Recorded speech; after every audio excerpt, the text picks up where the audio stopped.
ذرا سا اوپر کریں ایسے اوپر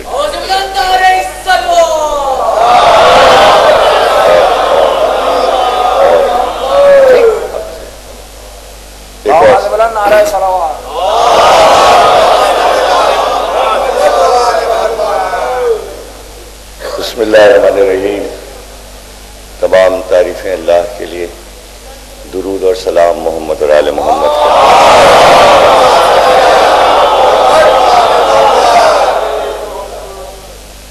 1433 ہجری اشیاء چیلم کی 30ویں تقریر آپ حضرات امام باڑے حسین آباد چھوٹا امام باڑہ لکھنؤ میں سماعت فرما رہے ہیں.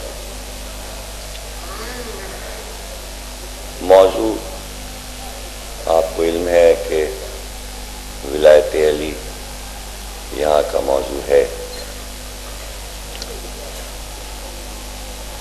کل کی تقریر میں یہ بات عرض کی گئی کہ ولایت کیوں ضروری ہے اور کیوں ضروری تھی.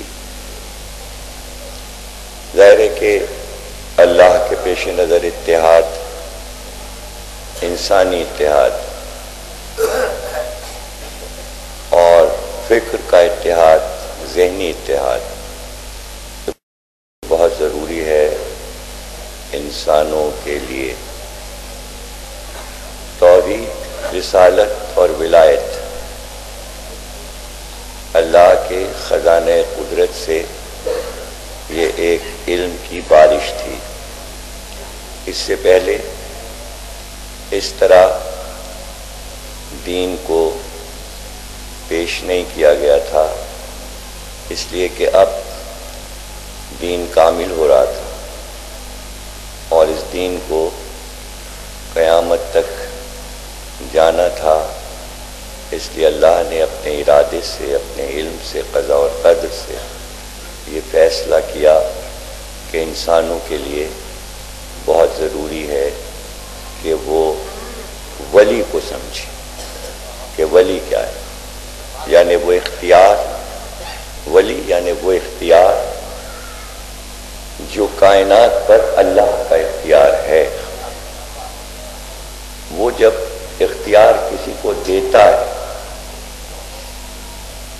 اللہ کو کوئی دیکھ نہیں سکتا، اللہ سے کوئی مل نہیں سکتا، اللہ سے کوئی باتیں نہیں کر سکتا. اس لیے اللہ نے مسلسل انبیاء بھیجے.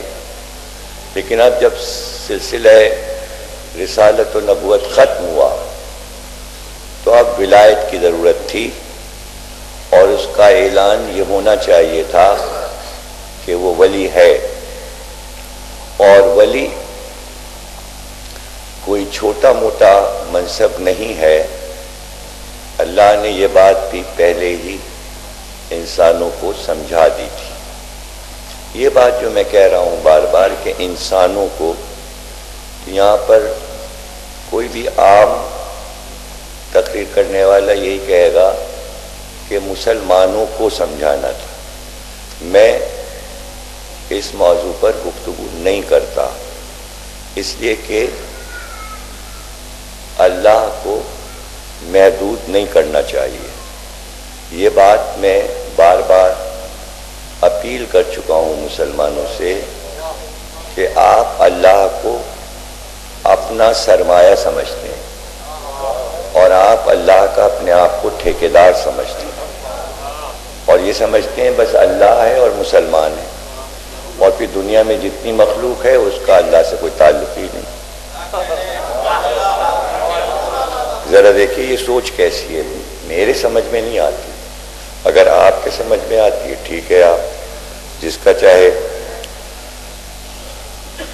ذکر جو ہے اس کو قبول کر لیجیے.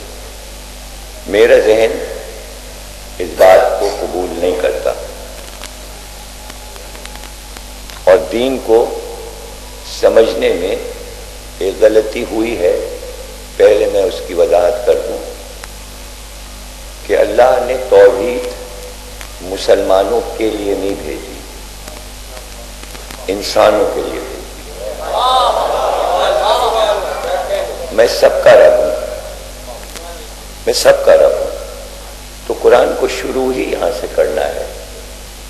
بسم اللہ الرحمن الرحیم، الحمدللہ رب العالمین، یعنی میں عالمین کا رب ہوں۔ اگر مسلمانوں کا رب ہوتا تو اللہ کہتا میں عرب کا رب ہوں،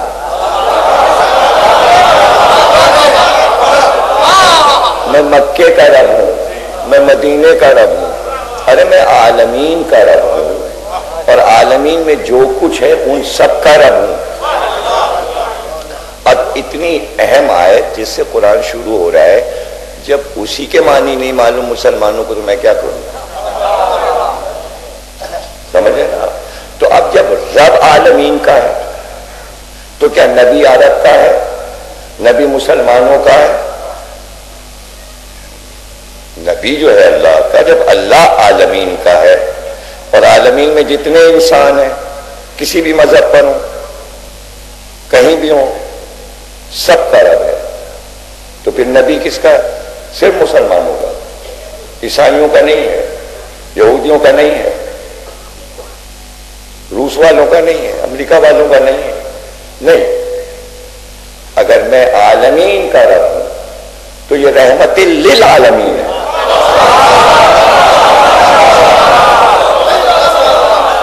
آپ کو عالمین پر رحمت بنا کر بھیجا ہے تاکہ ماننے میں کسی کو دقت نہ ہو۔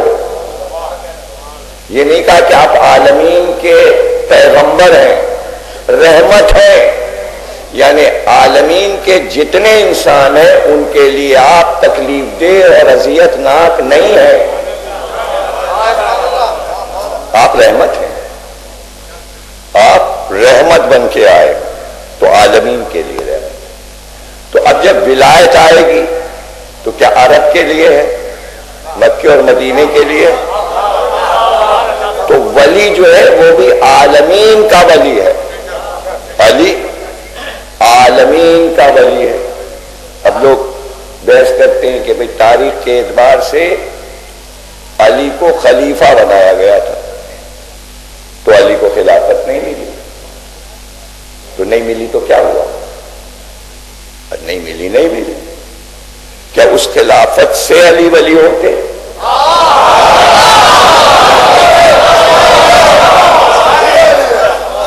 میں تو کہوں گا اچھا ہوا نہیں ملی، اگر مل جاتی تو دنیا کہتی ہاں وہ جو عرب کا بادشاہ تھا وہ، تو علی تو محدود ہو جاتے، صرف عرب کے رہ جاتے، مسلمانوں کے رہ جاتے۔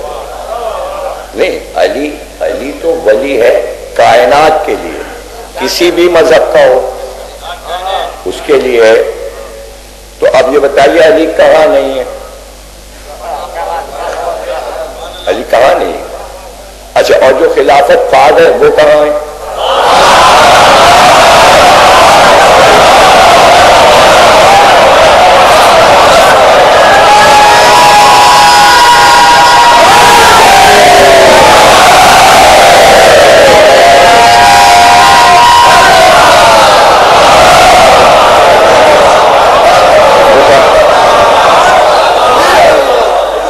تو جب عالمین کے ہیں، علی جو ہے وہ پوری دنیا کے، تو پوری دنیا سے پوچھئے، پوری دنیا سے پوچھئے کہ علی کہاں کہاں۔ اب آپ ظاہر ہے کہ کتنا تلاش کریں گے، جتنا مطالعہ ہوگا، جتنی عقل ہوگی، جتنی سوچ ہوگی، اس سے آگے کون بڑھے گا؟ اس کے لیے ایک وقت چاہیے، عمر چاہیے، کتابیں چاہیے، کتبخانے چاہیے، سروے چاہیے، زمینوں پہ سیر کریے۔ اللہ کہتا ہے ہماری زمینوں پہ چلو پھرو، باہر نکلو، ایک جگہ محدود نہ رہو، ملکوں کو دیکھو، قوموں کو دیکھو، شہروں کو دیکھو، ہمارے آثار کو دیکھو۔ تو کتنے لوگ ہیں جو پوری دنیا میں گھوم آتے ہیں؟ اچھا، دنیا میں اگر گھوم بھی آئے تو کتنی دیر کے لیے؟ ابھی گھومنے گئے یا اپنی کسی ضرورت سے گئے، امریکہ گئے، انگلینڈ گئے، تو کیا وہاں جا کے جھاگ جھاگ کے ساری عمارتیں بھی دیکھ رہے ہیں؟ کیا پوج بھی رہے ہیں؟ ان کے عادات کیا ہیں، ان کے اعتبار کیا ہیں، ان کی عبادتیں کیا ہیں؟ اس کے لیے تو بہت وقت چاہیے۔ اور یا پھر اتنی تفصیل میں جائے کہ ہر ملک کے کتب خانے کو دیکھے، وہاں کی کتابیں دیکھے، ہر زبان بھی آتی ہو، اور ایک زبان تو ہے نہیں، ایک ایک ملک میں کئی سو زبانیں اور کئی لاکھ کتابیں ہیں ہر زبان پہ، اور پھر اس کو پڑھیے تو پھر پتہ چلے کہ علی کہاں کا ہے، علی کہاں کا ہے، اہل بیت کہاں کا ہے۔ اس لیے کہ علی کا ایک نام تو ہے نہیں، نہ اللہ کا ایک نام ہے، نہ محمد کا ایک نام ہے، نہ علی کا ایک نام ہے۔ ہر قوم اپنے نام سے ان کو پکارتی ہے، ہر قوم انہیں اپنے نام سے پکارتی ہے، اور بتا دیا گیا کہ کس قوم میں علی کس نام سے پکارے جاتے ہیں، تفصیل لکھی ہوئی ہے۔ ظاہر ہے کہ 1000 سے اوپر نام ہے، انجیل میں کچھ اور نام ہے، توریت میں کچھ اور نام ہے، مہابھارت میں کچھ اور نام ہے، رامائن میں کچھ اور نام ہے، سمجھ؟ تو اسی طرح غزل الغزلات حضرت سلیمان کی کتاب میں کچھ اور نام ہے، اسی طرح حضرت داؤد کی کتاب میں کچھ اور نام ہے، صحیفہ ادریس میں کچھ اور نام ہے، صحیفہ الیاس میں کچھ اور نام ہے، صحیفہ دانیال میں کچھ اور نام ہے، زمین پہ کچھ اور نام ہے، آسمان پہ کچھ اور نام ہے، فرشتوں میں کچھ اور مشہور ہے، پہلے آسمان پہ کچھ اور نام ہے، دوسرے کے پیچھے،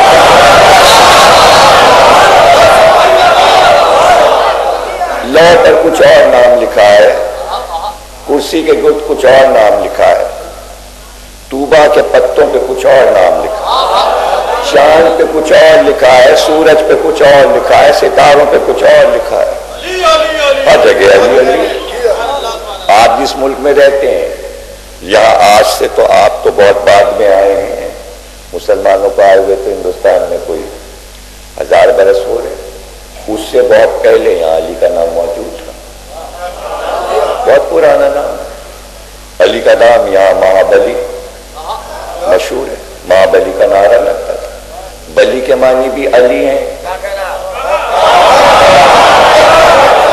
بلی کے معنی بھی ولی ہیں، بلی کے معنی بھی مولا ہے، ماں یعنی ماں کے اوپر تو کوئی ہے ہی نہیں، ماں کے سب سے بڑے کو کہتے ہیں مہابلی۔ یہاں علی کا نام تھا اوم، اوم علی کا نام ہے۔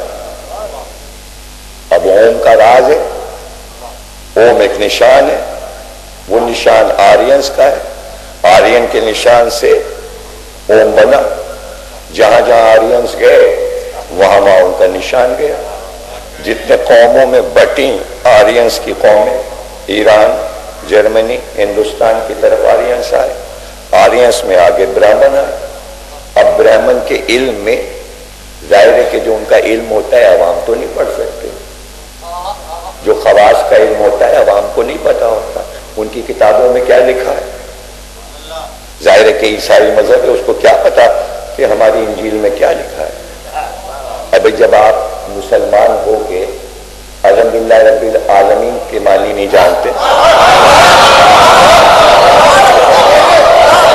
تو عیسائیوں نے انجیل میں کہاں علی کا نام ڈھونڈا ہوگا؟ وہ تو کہیے اگر مباہلہ نہ ہوتا تو یہ راز نہ پتہ چلتا کہ جب پیغمبر کا خط ان کے پاس نجران پہنچا تو آپس میں تمام راہبوں میں بحث ہو گئی، تو کچھ کہتے تھے نہیں ہم نہیں جائیں گے، نہیں مانتے، لیکن جو 100 برس کی عمروں کے تھے ان کا ایسا گڑبڑ نہیں کرو، نقصان اٹھاؤ گے، تہہ خانے میں جو اصل انجیل رکھی ہے وہ لے کے آؤ، وہ لاؤ تہہ خانے۔ اب مخالفت لوگوں نے کی کہ وہ انجیل نہیں نکلے گی، لیکن عاقب نے کہا اور سید نے کہا، یہ 2 بڑے راہب تھے، ان کا اگر تم نے آج انجیل نہیں نکالی اصلی والی تو نقصان میں رہو گے۔ انجیل آ گئی، اس نے آیت وہیں سے کھولی اور کہا پڑھو، یہ دیکھو ایلیا لکھا ہے کہ نہیں لکھا، یہ دیکھو لکھا ہوا ہے، سب سے پہلے احمد لکھا ہے، پھر ایلیا لکھا ہے، پھر بطول لکھا ہے، پھر شبل لکھا ہے، شبیر لکھا ہے.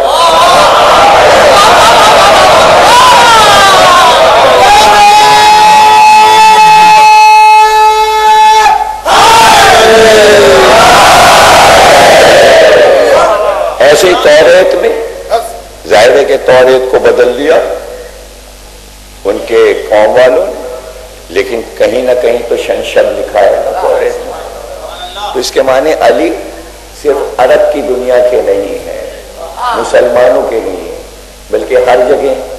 اب یہ کہ ہم آپ سے کہتے ہیں، آپ ہم سے کہتے ہیں علی کی معرفت حاصل کرو. ابھی مجلسیں تو اسی لیے ہیں جہاں معرفت ہوگی وہاں علی کو جلدی سے پہچان لیا جائے. اب دیکھ لیجیے نا آپ کے ہندوستان میں ایف بی کراتا الیکسٹڈ ویکلی کا ایڈیٹر پارسی مذہب کا تھا، کینسر ہو گیا، پڑوسی عورت کے یہاں چائے پینے گیا، اس نے کہا کہ بھئی ہم تو یہ کہتے ہیں کراتا کہ تم اب ڈاکٹر کو چھوڑ دو علاج اب تم سیدھے نجف چلے جاؤ. حالانکہ وہ بھی بوڑھی عورت پارسی تھی. اب اس نے کتابیں پڑھی تھی، کراتا کو حیرت ہوئی، اس لیے کہ وہ تو خود ہی ایڈیٹر تھا انگلش اخبار کا. اس کو اس کے مطالعے پہ حیرت ہوئی. اس نے کہا تم علی کو کیسے جانتی ہو؟ کہا میں نے کتابیں پڑھی ہیں کہ جب شفا سے مایوس ہو جائے انسان تو ایک ہی دنیا میں ہے جس کا نام مشکل کشا ہے.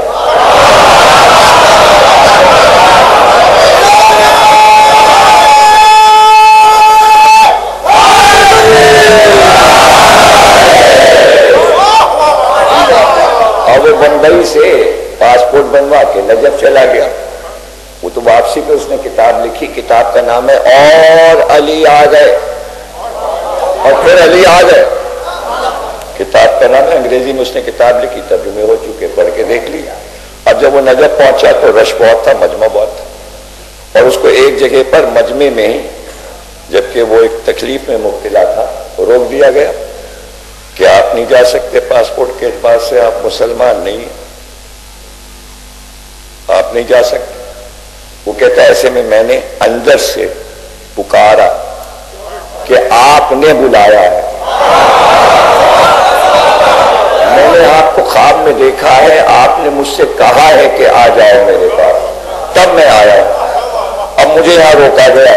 تو کہتا ہے وہی وقت تھا کہ کسی نے میرے سینے پہ ہاتھ رکھا اور کہا کراتا بڑھتے آؤ، اور میں بڑھتا چلا گیا. میں نے اپنے آپ کو علی کے زلی کے پاس پایا، مجھے کوئی نہیں روک سکا. تو اسی لمحے پہ کہتا ہے پھر جب میں مایوس ہو گیا تھا تو پھر علی آ گئے اور مجھے نجف تک لے گئے اپنے روضے تک. آپ اس کی کتاب پڑھ کے دیکھ لیجیے. تو بات ہے معرفت کی، جس نے پہچانا جو وہاں تک. دیکھیے معرفت کا لفظ جو ہے وہ بار بار جو میں کہتا ہوں، معرفت کے معنی ہے ایک تو یہ ہے کہ آپ علی کو مانتے ہیں، آپ کے عقیدے کا حصہ ہیں، آپ کہتے ہیں پہلے امام ہیں ہمارے، آپ کہتے ہیں علی ولی اللہ، آپ کہتے ہیں خلیفۃ و ولایت باسی، آپ اذان میں کہتے ہیں، آپ مجلس میں کہتے ہیں، یہ سب آپ اپنے عقیدے کے مطابق ہیں. معرفت کے معنی یہ ہے کہ معصومین نے جو کہا ہے کہ معرفت حاصل کرو، اس کے معنی یہ ہے کہ جب آپ علی کی معرفت حاصل کریں گے تو جیسے آپ پاس بیٹھے ہیں، معرفت کی منزل یہ کہ علی آپ کے پاس بیٹھے ہوں، آپ علی کے پاس بیٹھے یہ ہے معرفت. تو دیکھیے ایک بھی کراتا مسلمان نہیں ہے، اس کی معرفت دیکھیے کہ علی کو اس نے سامنے دیکھا، یہی تو معرفت ہے، اسی کو معرفت کہتے ہیں. اب یہ منزل جو ہے معرفت کی، یہ پہلے اگر آپ کسی سے کہیں یا آپ سے کوئی کہے تو تصور میں آتی نہیں ہے. کیا ایسا ہو سکتا ہے کہ مولا علی ہمارے قریب آ سکتے ہیں، ہم ان کے قریب جا سکتے ہیں؟ معرفت پیدا تو کیجئے،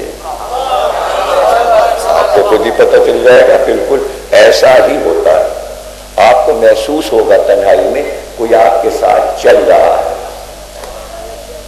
آپ مڑ کے دیکھ سکتے ہیں. یہی ہے معرفت. میں اسی پہ زور دوں، میں اسی پر زور دوں کہ آپ اس منزل تک پہنچ جائیں. تو اس کے لیے ضروری ہے کہ عقیدے جو رائج ہیں ان میں لغزش نہ ہو. دیکھیے عقیدہ تو موجود ہے، یہ اچانک بحث کیسے شروع ہو جاتی ہے؟ یہ بیچ میں بحث کہاں سے؟ یہ کیا ہے اور وہ کیا ہے، فلاں یہ کہہ رہا تھا،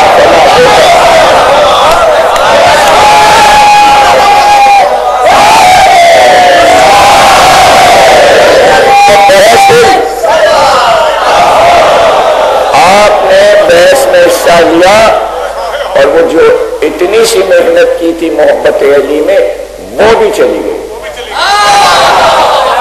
وہ محنت بھی ضائع گئی۔ اب پھر نئے سرے سے محبت کرو اور پھر معرفت حاصل کرو، اس لیے کہ زندہ لوگ ہیں بابا، زندہ لوگ ہیں، موجود لوگ ہیں۔ ہم نے یہ کیسے تصور کر لیا کہ وہ ہمیں نہیں دیکھ رہے، یا وہ ہمارے پاس نہیں بیٹھے ہوئے ہیں، یا وہ ہماری محفلوں میں نہیں آ رہے ہیں، یا وہ ہماری مجلسوں میں نہیں آ رہے ہیں، وہ ہر عمل دیکھ رہے ہیں۔ اور یہ دیکھیے بات کہنے والا کہہ گیا، قصے کہانی نہیں ہے، سچے لوگ تھے، سچے لوگ جو کہہ دیں وہ سچ ہے۔ کہا ہم آئیں گے، ہم آئیں گے، ہم آتے ہیں۔ تو علی نے کہا ہے، کسی اور نے نہیں کہا، جو کہا ہے علی نے وہ ہوا ہے۔ تو جو ہو چکا اس پہ یقین رکھ کر یہ کہو کہ اب جو علی کہہ رہے ہیں یہ بھی ہوگا۔ نزا میں ہم آئیں گے، قبر میں ہم آئیں گے، صراط پہ ہم آئیں گے۔ رسول اللہ نے کہا 7 مقامات پر مرنے کے بعد علی کی محبت تمہارے کام آئے گی۔ 7 مقام یعنی 7 مشکل مقامات ہیں جہاں مشکل کشا کی ضرورت ہے۔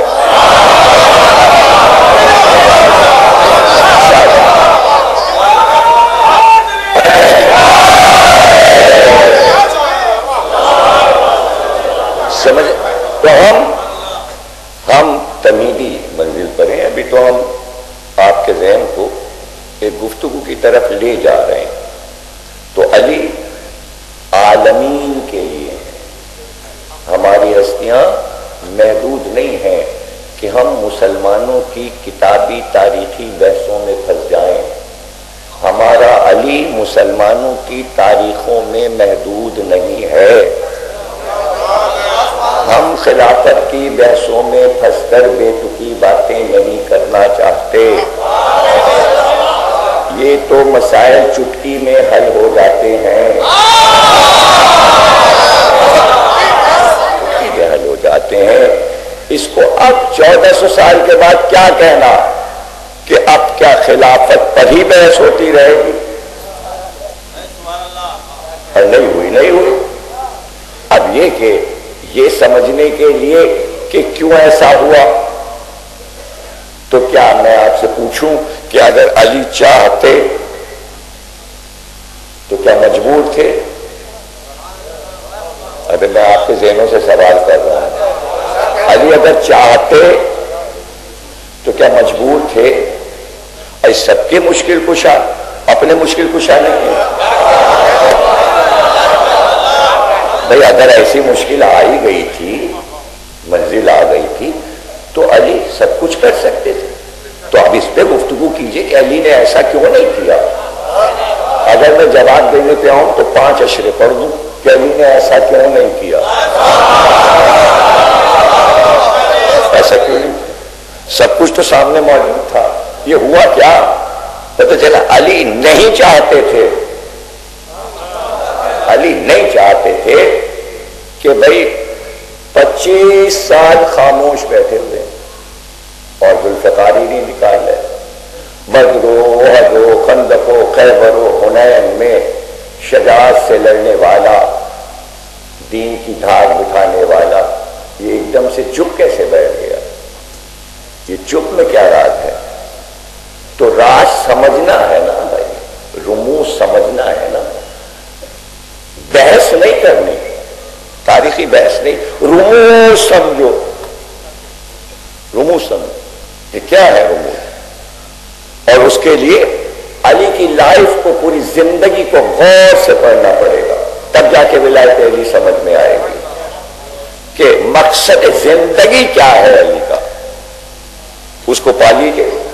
مقصد زندگی سامنے نمایاں، رسول اللہ نے دعوت ذوالعشیرہ میں آواز دی، کون آج میری مدد کرے گا؟ جو میری مدد کرے گا وہ آنے والے دور میں میرا جانشین، میرا خلیفہ ہوگا۔ دعوت ذوالعشیرہ میں اعلان ہو گیا۔ علی اٹھے، 12 برس کے تھے اس وقت، کہنے لگے میری پنڈلیاں کمزور ہیں لیکن میں وعدہ کرتا ہوں کہ میں آپ کی نصرت کروں گا۔ اب علی کی زندگی کا مقصد سمجھ میں آ گیا۔ علی کی زندگی کا مقصد ہے پیغمبر کی مدد کرنا۔ ایک بات طے ہو گئی نا، رموز میں ایک چیز پتہ چل گئی کہ علی کی زندگی کا مقصد صرف ہے پیغمبر کی مدد کرنا۔ اب دیکھتے چلے جائیے، جو علی نے وعدہ بچپن میں کیا ہے کہاں تک نبھایا؟ یہ کوئی مشکل ہے؟ ایک بچہ بھی اٹھے بتاتا چلا جائے گا، ہاں بھائی بچے تھے تو پیغمبر کو پتھروں سے بچایا، کافر کے بچوں کے حملوں سے بچایا، بڑے ہوئے جوان ہوئے تو حملہ محمد پر تھا، قتل کا، علی بستر پہ سو گئے، اب مدد ہو رہی ہے۔ اب بدر میں آئے، نبی دیکھ رہے تھے، علی لڑ رہے، احد میں آئے، نبی کو بچایا، خندق میں آئے، دین کو بھی بچایا، نبی کو بھی بچایا، خیبر میں آئے، امت کو بھی بچایا، دین کو بھی بچایا، نبی کو بھی بچایا، فتح خیبر ہو گئی۔ حنین میں آئے، مال غنیمت امت کو دلوایا، امت کا فائدہ ہوا، نبی کو بھی بچایا، اور لیجیے مدد ہو گئی نبی کی۔ فتح مکہ میں آئے تو مکے پہ قبضہ ہو گیا، علی کا روب و دبدبا تھا کہ مسلمان مکے میں داخل ہو گئے، تو مدد تو ہو گئی نا۔ یہ ہے مقصد زندگی۔ اب مقصد زندگی علی کا کیا ختم ہو گیا؟ دین بڑھ گیا، چھا گیا، پورے عرب کے ہو گیا، تو کیا مقصد زندگی ختم ہو گیا؟ نہیں، امت کا مقصد زندگی پورا ہو گیا، علی کا مقصد زندگی ابھی پورا نہیں ہوا۔ وعدہ ابھی جو ہوا ہے اس کا کچھ حصہ باقی ہے۔ اب وہ حصہ جو باقی ہے وہ نبی دنیا سے جانے سے پہلے علی سے سب کہہ دیں گے۔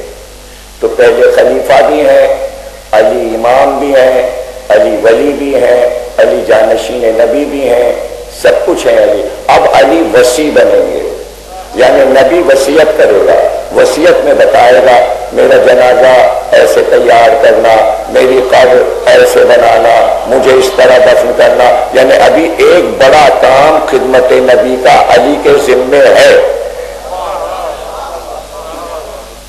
ابھی خدمت ختم نہیں ہوئی اور اس کے بعد بھی ختم نہیں ہوگی، سلسلہ بھی چلتا رہے گا۔ تو اب ظاہر ہے کہ علی کے سامنے سب سے بڑا مقصد کیا ہے؟ اگر اس مقصد کو پورا نہیں کرتے تو گویا نبی سے جو وعدہ کیا ہے دعوت ذوالعشیرہ میں وہ کامل نہیں ہوگا، اس لیے اب علی وہاں سے ہٹ نہیں رہے۔ اور کس وقت سے بیٹھے؟ کہ اس لمحے سے کہ جب نبی علی سے باتیں کر رہے تھے ابھی تھوڑی دیر پہلے، تو نبی کا سر علی کے سینے پر تھا، تو اسی طرح لیے بیٹھے رہے۔ اب اتنی دیر میں لوگ اپنا کام دکھا گئے، ہاتھوں کی صفائی، تو علی کا کیا بگڑ گیا؟ تو علی کا کیا بگڑ گیا؟ تو کیا علی یہ کرتے آپ کی نظر میں یا مسلمانوں کی نظر میں کہ نبی کا سر اٹھا کے تکیہ پہ رکھ دیتے، گھر جاتے، ذوالفقار نکالتے، باہر نکلتے، دانت پھٹکار کرتے، تلوار چلاتے اور جنازہ پڑا رہتا؟ اگر آپ چاہتے ہیں تو یہی سمجھ لیجئے کہ یہی ہوا ہوگا، لیکن ایسا تو نہیں ہوا، ایسا تو نہیں ہوا۔ ابھی اور ذمہ داری ہے، ایک اور وصیت ہے، ایک اور وصیت ہے، اس کے آگے پھر اور وصیت ہے، پھر اور وصیت ہے، اور پھر وصیت کی پہلا علی جنازہ تیار کر کے کفن اپنے ہاتھ سے پہنا کے سب کچھ کرنے کے بعد سب سے پہلے نبی فرمانے سب سے پہلے میرے جنازے پر اللہ نماز پڑھے گا، اس کے بعد تم نماز پڑھو گے، اور تمہارے ساتھ فاطمہ، حسن اور حسین۔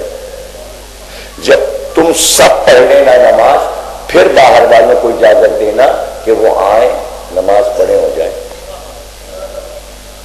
اب چونکہ وہ نماز جو ہوئی تو نہ کسی نے اللہ کو نماز پڑھتے دیکھا نہ علی کو نماز پڑھتے دیکھا، تو لوگ سمجھے نماز جنازہ ہی نہیں ہوئی. بے خبری تو دیکھیے، بحث ہو گئی اس کے اوپر کہ بھائی نماز جنازہ رسول کی کس نے پڑھائی؟ پڑھائی ہوگی کسی نے، انہوں نے تو نہیں پڑھائی جو نہیں تھے.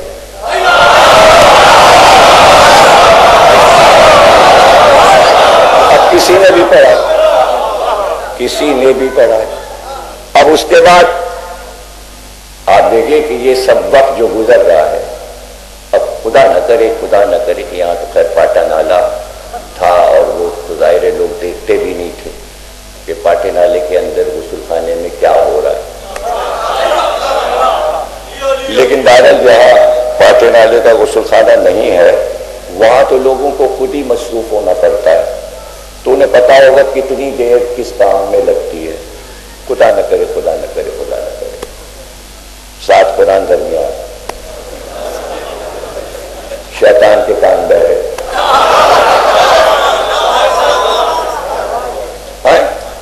دیر تو لگتی ہے نا، تو بھائی دیر تو لگی نا.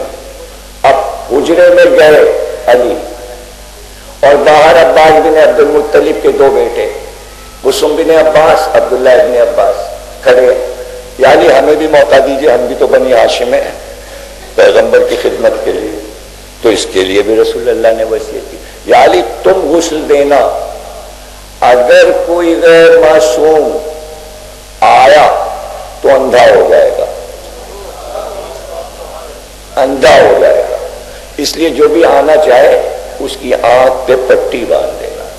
تو علی باہر آئے، قسم کی آنکھ پہ پٹی باندھی، عبداللہ ابن عباس کی آنکھ پہ پٹی باندھی. ان کا صرف ہم پانی آپ کو دیں گے، یہ خدمت ہماری لے لیجیے. انہوں نے پانی دیا. اب نبی کے اس آخری سفر کے لیے علی تیاری کرا رہے. ایسے میں رسول اللہ کے چچا اور حضرت علی کے چچا عباس بن عبد المطلب دروازے پہ آئے اور کہنے لگے یا علی وہاں بڑا ہنگامہ ہو رہا ہے اور وہاں بھی فیصلہ نہیں ہوا کہ نبی کے بعد کس کو خلیفہ بنایا جائے. تو تم ایسا کرو کہ اپنا سیدھا ہاتھ بڑھا دو، میں تمہاری بیعت کر لوں، میں باہر اعلان کر دوں کہ علی کی بیعت ہو گئی تاکہ کوئی جھگڑا ہی نہ ہو. تاریخ کا عجیب موڑ ہے. اگر یہ کام ہو جائے اس وقت تو تاریخ میں کوئی بحث ہی نہیں ہوگا کہ لکھنؤ والے ہنگامہ کریں اور 9 ربیع الاول تک کرتے چلے جائیں.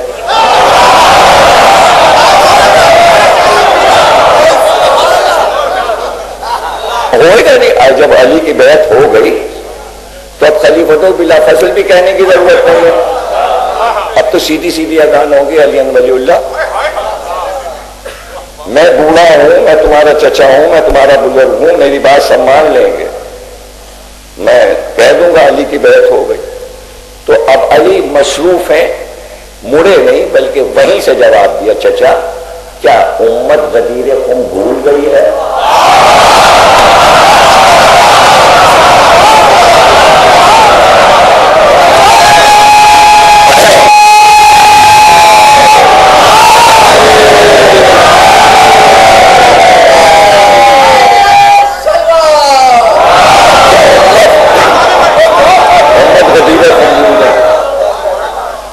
اس وقت مدینے میں ضرورت ہے کہ تمہاری بیعت کا اعلان ہو جائے. تو پھر جواب دیا علی کا چچا کیا اس کو چھوڑ دوں؟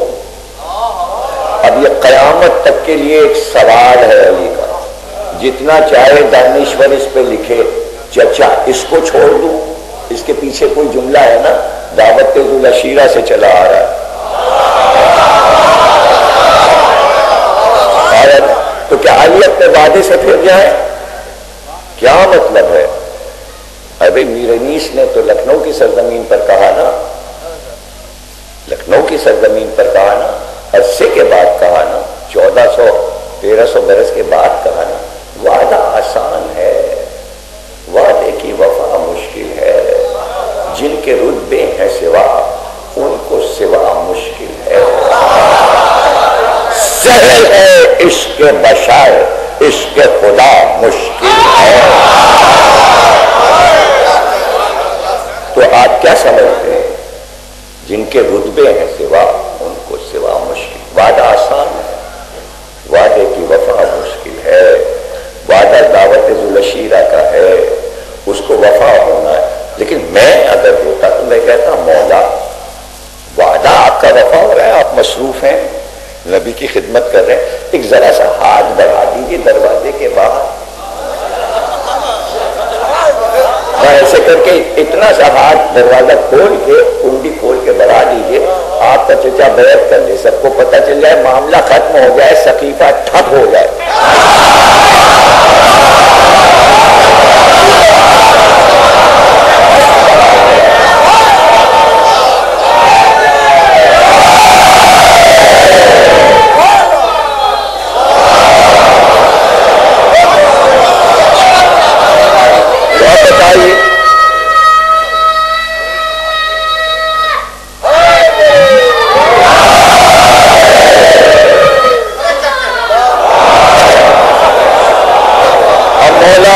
مولا تو کچھ جواب تو دیں گے نا، تو مولا کیا جواب دیں گے؟ مولا یہی تو پوچھیں گے کمبخت کیا تو نے خیبر کی لڑائی نہیں دیکھی؟ تو پھر میں سوچنے پہ مجبور ہو جاتا کہ اس وقت مولا خیبر کو کیوں یاد کر رہے ہیں؟ تو اگر تھوڑی بہت بھی عقل ہوتی تو پھر سوچ کے میں بتاتا آپ کو کہ مولا نے خیبر کا اشارہ کیوں کیا۔ تو بات کچھ سمجھ میں آئی ہے، تبھی تو بتا رہا ہوں میں آپ کو کہ اس وقت خیبر کا ذکر کیوں آ گیا۔ بھائی کیا کہا رسول اللہ نے؟ کل علم مرد کو دوں گا۔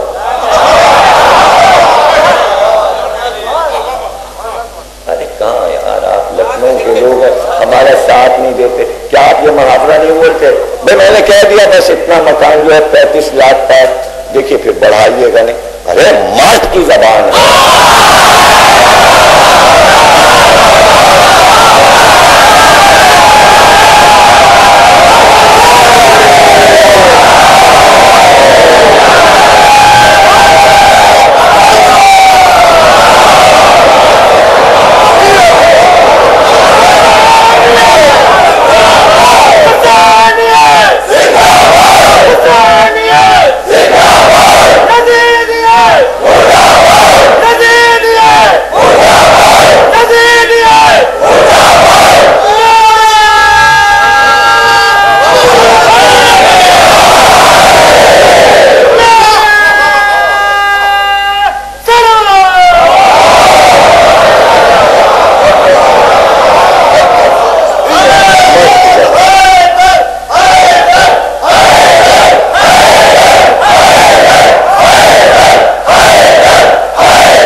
سلامت رہو، خوش رہو۔ اب میں نے خیبر پہ غور کرنا شروع کیا کہ مولا نے ادھر اشارہ کیوں کیا۔ پیغمبر نے علم علی کو دیا، علی دلدل پہ بیٹھے۔ اب دیکھیں دلدل ہے یہ، پیغمبر ہے یہاں، علم دیا، علی نے علم لیا، دلدل پہ سوار ہوئے، پشت علی کی نبی کی طرف ہو گئی، اب نبی پیچھے ہو گئے، علم آگے ہو گیا، علی کا چہرہ خیبر کی طرف ہو گیا، اور اسی عالم میں منہ خیبر کی طرف کیے ہوئے سوال کیا، کہاں تک لڑوں یا رسول اللہ، کہاں تک لڑوں؟ نبی نے کہا جب تک ایک ایک یہودی لا الہ الا اللہ نہ کہہ دے تلوار نہ رکے۔ اب سوال یہ ہے کہ جب علم لیا تھا، تو ادب سے جھک کر نبی کی طرف رخ کر کے پوچھتے کہاں تک لڑوں؟ علی نے ایسا نہیں کیا، اسی لیے تو علی نے خیبر بھیجا کہ کمبخت جس طرح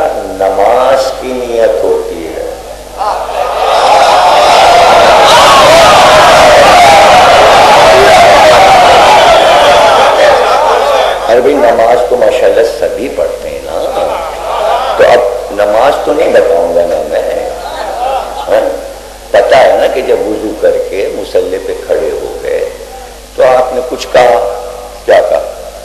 مثلا مغرب کی پڑھ کے آپ آئے ہوں گے، مغرب کی پڑھتا ہوں 3 رکعت، اللہ اکبر کیا نا آپ نے، اور اسی وقت میں پہنچ جاؤں، میں کہوں ارے وہ بریانی کہاں رکھی تھی، تو آپ کیا کریں گے؟ آپ ایسے مڑ کے کہیں گے وہ وہاں رکھی ہے نعمت، یہی کریں گے نا؟ نہیں، کیا کریں گے؟ آپ کہیں گے احمق، نیت کے بعد ادھر ادھر نہیں کرتے۔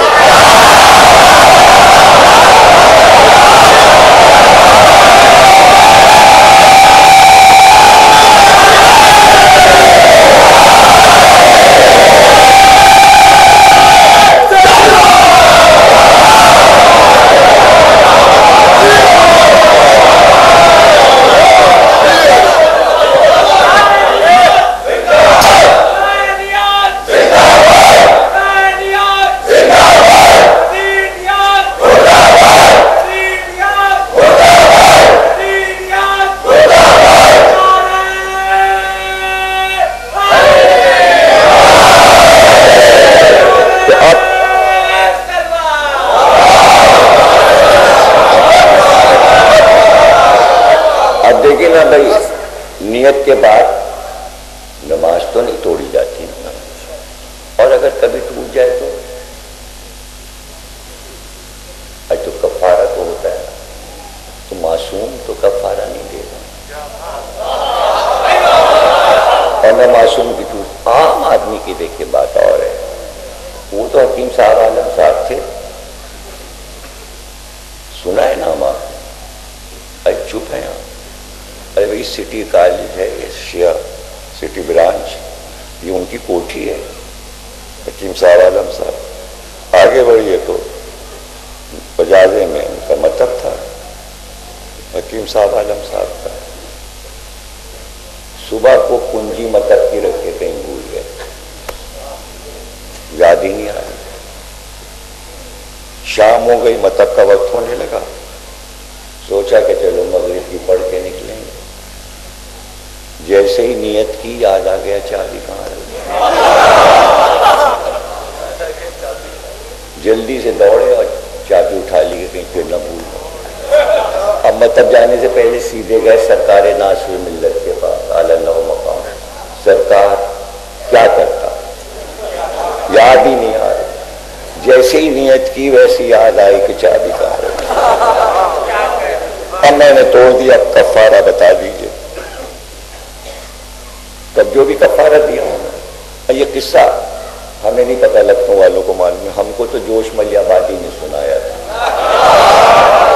اور جوش ملی آبادی حکیم صاحب عالم صاحب کے بہت سب کے دوست تھے، تب جو بھی سرکار ناصر ملت نے فتویٰ دیا ہو انہی کے عقیدت مند تھے حکیم صاحب عالم صاحب، جو انہوں نے کہا ہوگا اس پہ عمل کیا ہوگا، لیکن معصوم تو نہیں ایسا کر سکتا، معصوم کی نماز کا کیا کہنا، اگر جملہ کہنا پڑتا ہے اور آپ چپ بیٹھے رہ جاتے، ارے اگر معصوم ایسا کرے تو سنت بن جائے،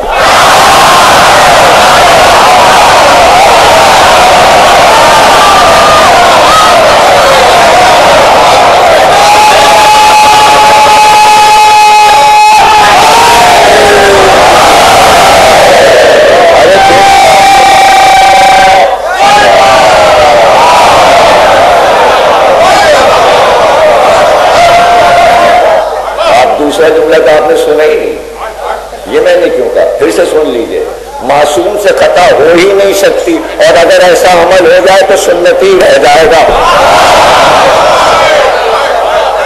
اس کے علاوہ کچھ نہیں ہو سکتا، لیکن علی کی نیت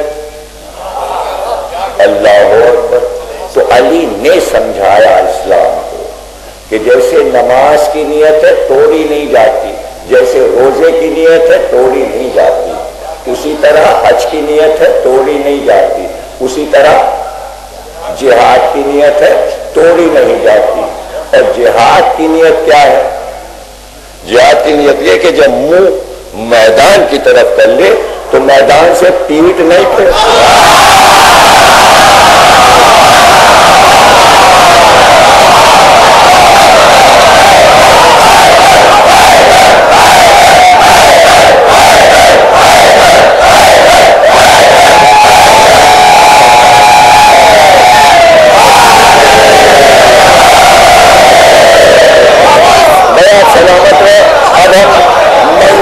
قریب ہو گئے، ہم منزل سے بالکل قریب ہو گئے۔ جس طرح نماز کی نیت، جس طرح روزے کی نیت، جیسے حج کی نیت، جیسے جہاد کی نیت، اسی طرح ایک نیت تھی جو صرف علی نے کی، پیغمبر کے مدد کی نیت، وہ دعوت ذوالعشیرہ میں کی تھی، اور آخری منزل تھی غسل دینا۔ اگر ہاتھ ادھر کر دیتے تو ہاتھ ادھر سے ہٹتا، نیت ٹوٹ جاتا۔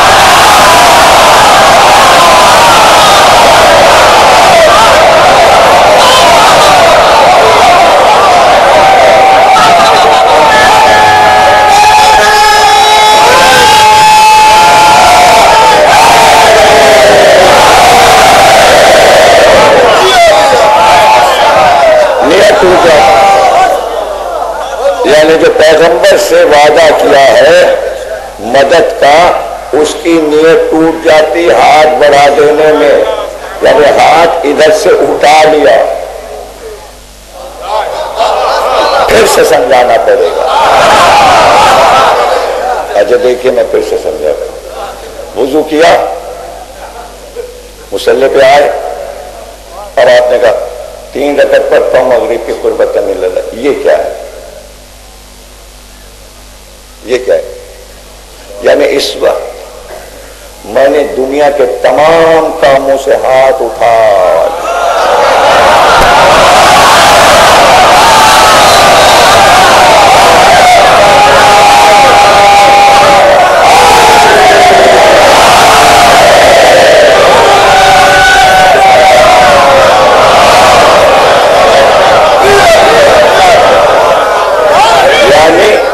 دونوں ہاتھ اس وقت اللہ کی بارگاہ میں ہونے چاہیے۔ تو ہر نیت میں دونوں ہاتھ، ہر نیت میں دونوں ہاتھ اس کی بارگاہ میں ہونے چاہیے۔ دونوں ہاتھ اس وقت علی کے نبی کے جسم پر ہے، ایک رہ جاتا دوسرا جاتا خلافت کی طرف۔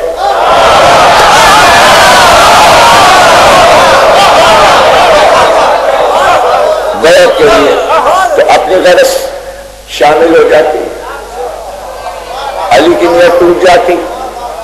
اب جملہ سننا چاہیں گے آپ جو اتنی دیر میں نے سمجھایا ہے، ایک جملے کے لیے، ایک جملے کے لیے اتنی دیر سے بولے چلا جا رہا، اور وہی ایک جملہ کہنا تھا۔ علی نے بتایا کہ علی کی نیت وہ ہے جس پر 3 خلافتیں سکتے کرتے ہیں۔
اب یہ بتائیے کیا قرآن میں یہ آیت نہیں ہے، کیا قرآن میں یہ آیت نہیں ہے کہ ہم عمل نہیں نیت دیکھتے ہیں؟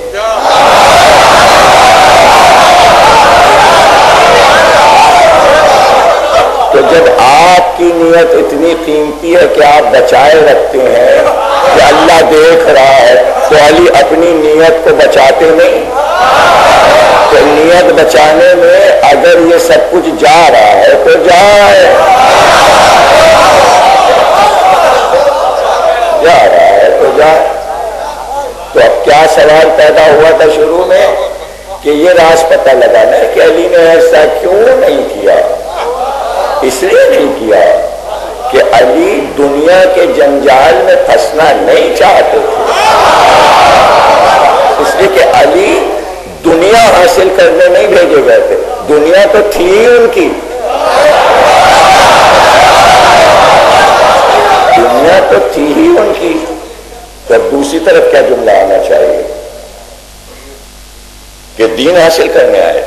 نہیں، دنیا تو تھی ہی ان کی، دین سکھانے آئے،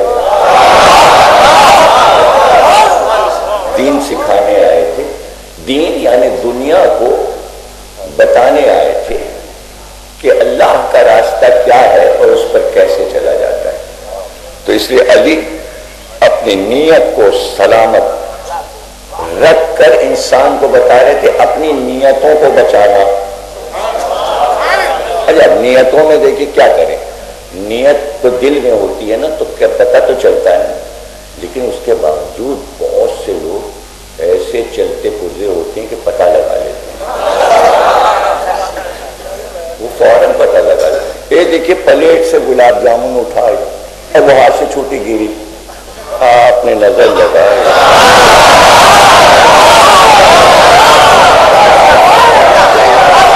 یعنی اٹھا دے رہا تھا، نیت آپ کر رہے تھے۔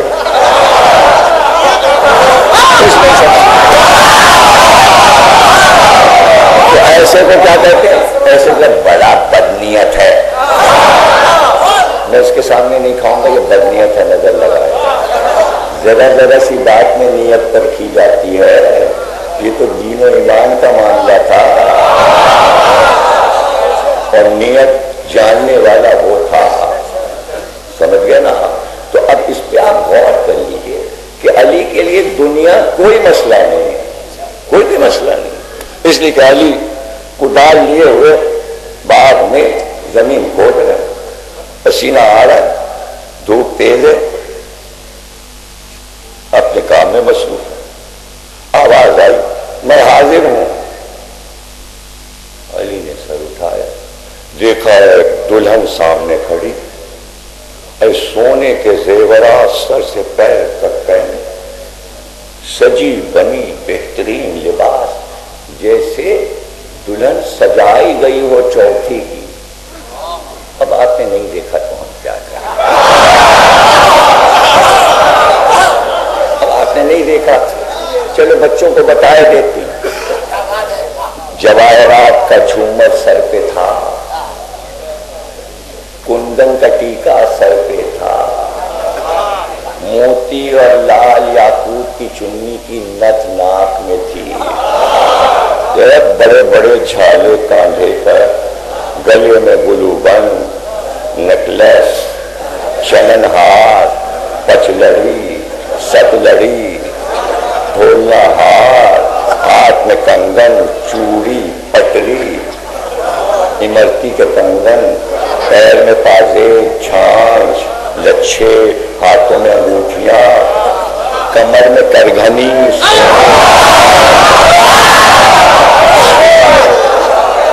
ارے بھائی ایسی دلہن کے سر سے پیر تک سونے میں پیلی۔ علی نے پوچھا کون ہے تو؟ کہا میں دنیا ہوں۔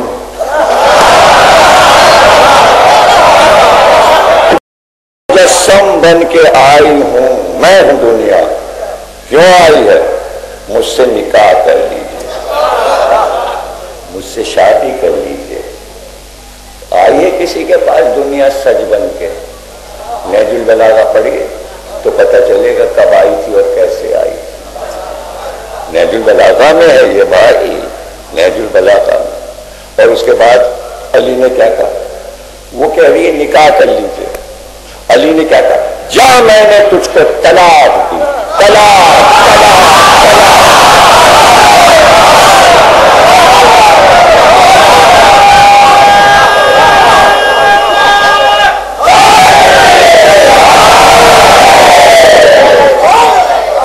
دنیا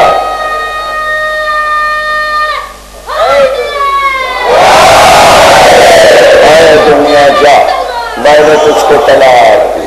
ارے ابھی آپ نے نکاح کہاں کیا جو طلاق لے لی؟ نہیں سمجھے، اس کے منہ سے لفظ نکاح نکل گیا،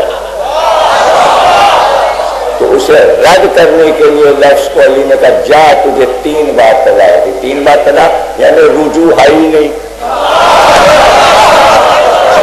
3 طلاقوں کے بعد رجوع نہیں ہے۔ اس نے دیکھا یہ تو مجھے طلاق شدہ کر دیا علی، اب میں کہاں جاؤں؟ تو کہیں بھی جا، یہاں سے ہٹ جا۔ اس نے کہا میں یہاں سے جاؤں گی نہیں۔ سوال یہ تو یہاں آئی تو وہ آئی اس لیے کہ اسے پتا تھا کہ کنگال لوگ مجھے لے کے بیٹھیں گے تو میری کیا عزت ہوگی۔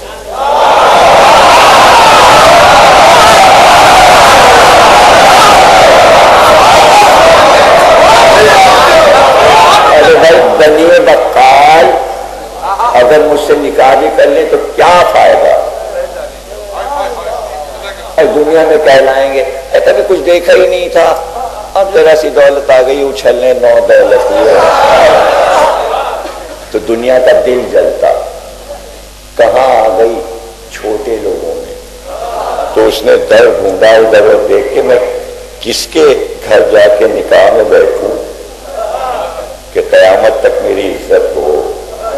تو ادھر ادھر دیکھ کے کہنے لگی بس یہ ایک ہے، کون؟ جناب امین۔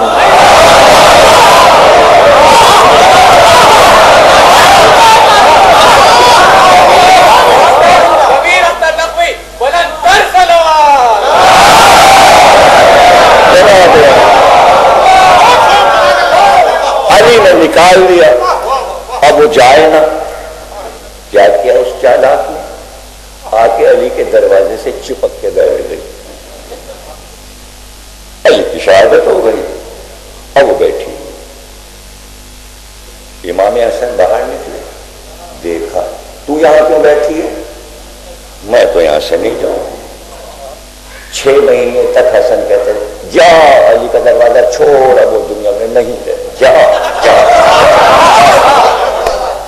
جا میرا دروازہ چھوڑ دے، میرا دروازہ چھوڑ دے، کہیں اور جا۔ ایسے میں کسی لالچی نے حسن سے کہا جو ازل ازل کا فقیر تھا،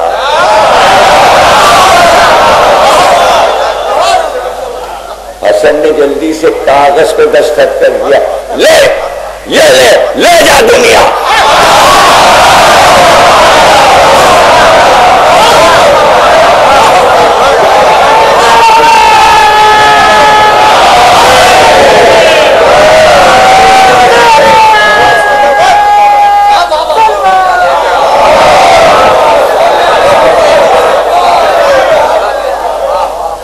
پکڑ کے لے جائے گئی شام۔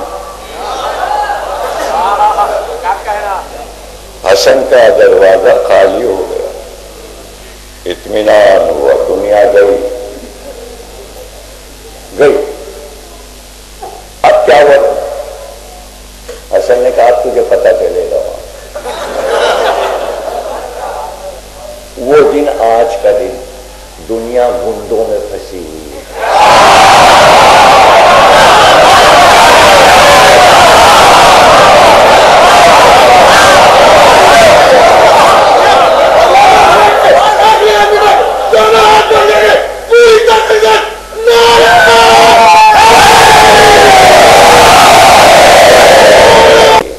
ہم کو اسی سمت بڑھتے رہنا، دائیں بائیں نہیں دیکھنا۔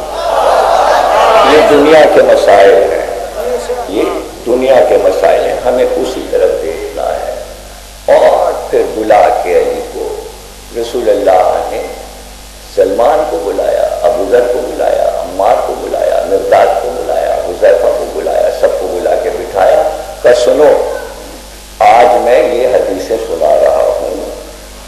جو ولایت علی پہ مر جائے گا، جب وہ مر کر وہاں پہنچے گا تو اس کو اس طرح اس کے منزل تک لے جائیں گے فرشتے جیسے دلہن کو خوابگاہ کی طرف لے کے جاتے ہیں.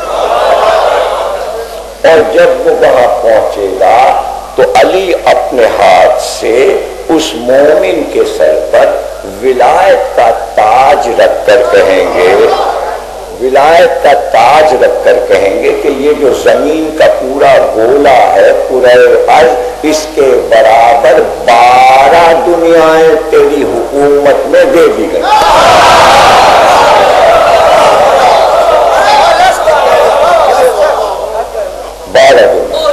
تو میں اکثر سوچا کرتا تھا کہ کروڑوں ستارے، یعنی 22 کروڑ کہکشائیں ہیں، اور ہر کہکشاں میں 45 کروڑ ستارے ہیں، اور ہر ستارہ سورج سے بڑا ہے. اتنا بڑا آسمان کہ جب ستارے چھٹکتے ہیں آسمان پہ تو لگتا ہے کامدانی کا دوپٹہ ہے.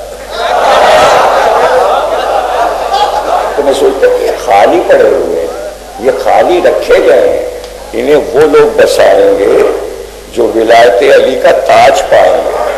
ایک ایک مومن کے حصے میں 12 کہکشاں اور جگمگانے لگے گی، ایمان سے جگمگانے لگے گی. تو علی کے لیے دنیا کیا مسئلہ ہے؟ پہلا جملہ تقریر کا یاد ہے، عالمین کا رب ہے. تو ابھی تو عالمین آبادی نہیں ہوا، ابھی تو یہی بحث چل رہی کہ اسی دنیا میں انسان ہے یا کہیں اور بھی ہیں. ابھی تو سائنسداں بحث کر رہے ہیں نا. ارے ابھی تو اس پہ بحث ہے کہ کتنے ایسے زمینوں کے خطے ہیں جہاں انسان پہنچا نہیں. اسی پہ ابھی بحث ہے کہ برمودا میں ہے کہ نہیں ہے، گرین لینڈ میں ہے کہ نہیں ہے، سائبیریا کے اوپر ہے آبادی کہ نہیں ہے، قطب شمالی میں ہے کہ نہیں ہے، جنوب شمالی میں ہے کہ نہیں ہے. تو ابھی تو زمین پہ بحث ہے کہ کتنے خطوں میں انسان ہے کہ نہیں ہے. تو وہ بحث کہاں سے سائنسداں کرے گا کہ جناب عطارد میں ہے کہ نہیں ہے، مشتری میں ہے کہ نہیں ہے، زہرہ میں انسان ہے کہ نہیں ہے. وہ تو امام نے بتا دیا کہ جیسی دنیا یہ تمہاری یہاں آباد ہے، اس کے بالکل اپوزٹ دنیا کے اس پار جسے تم دیکھ نہیں سکتے، اس کنارے پر اسی طرح کی زمین ایک اور ہے، اور وہاں بھی انسان آباد ہے. لیکن ان میں اور تم میں فرق یہ ہے کہ وہ رات و دن علی کے دشمنوں پہ تبرہ کرتے ہیں.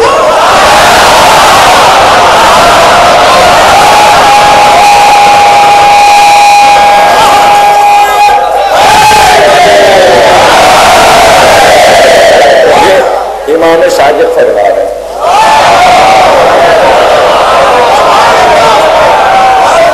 اور صرف وہی آباد ہے، ان کی آواز کو روکنے والا وہاں کوئی آباد نہیں ہے. یہ بھی ہے. اور بھی دنیا ہے. سرکار نے فرمایا معراج میں دیکھی، ایسی زمین دیکھی جیسے سبز زمرد، ایسی زمین دیکھی جیسے سرخ یاقوت. امام نے فرمایا کہ تم کیا جانو، یہ جو دنیا کا گولا چکر لگا رہا ہے، اس کا جو سایہ پڑ رہا ہے، اس سائے میں ایسی دنیا ایک آباد ہے جس میں مخلوق ہے. اور تم اگر دیکھنا چاہو بس میں ہو، اختیار میں، تو اس دنیا کے گولے سے نکل کے صرف زمین کو گھومتے دیکھو، تو اگر اس کی آواز سن لو تو کلیجہ پھٹ جائے، اور اس کا سایہ دیکھ لو تو حیبت سے پتا پانی ہو جائے. تو ابھی تو اسی عالمین کے چھوٹے سے پورے کی خبر نہیں ہے، تو الحمدللہ رب العالمین کس کے سمجھ میں آئے گا؟ اور پھر کائنات پہ چھائی ولایت علی کیسے سمجھ میں آئے گی؟ تو چونکہ کائنات سمجھ میں نہ آئی تو علی کو خلافت میں محدود کر دیا، رب میں محدود کر دیا، مسلمان میں محدود کر دیا. خود محدود میں بھٹکتے تو علی کو بھی.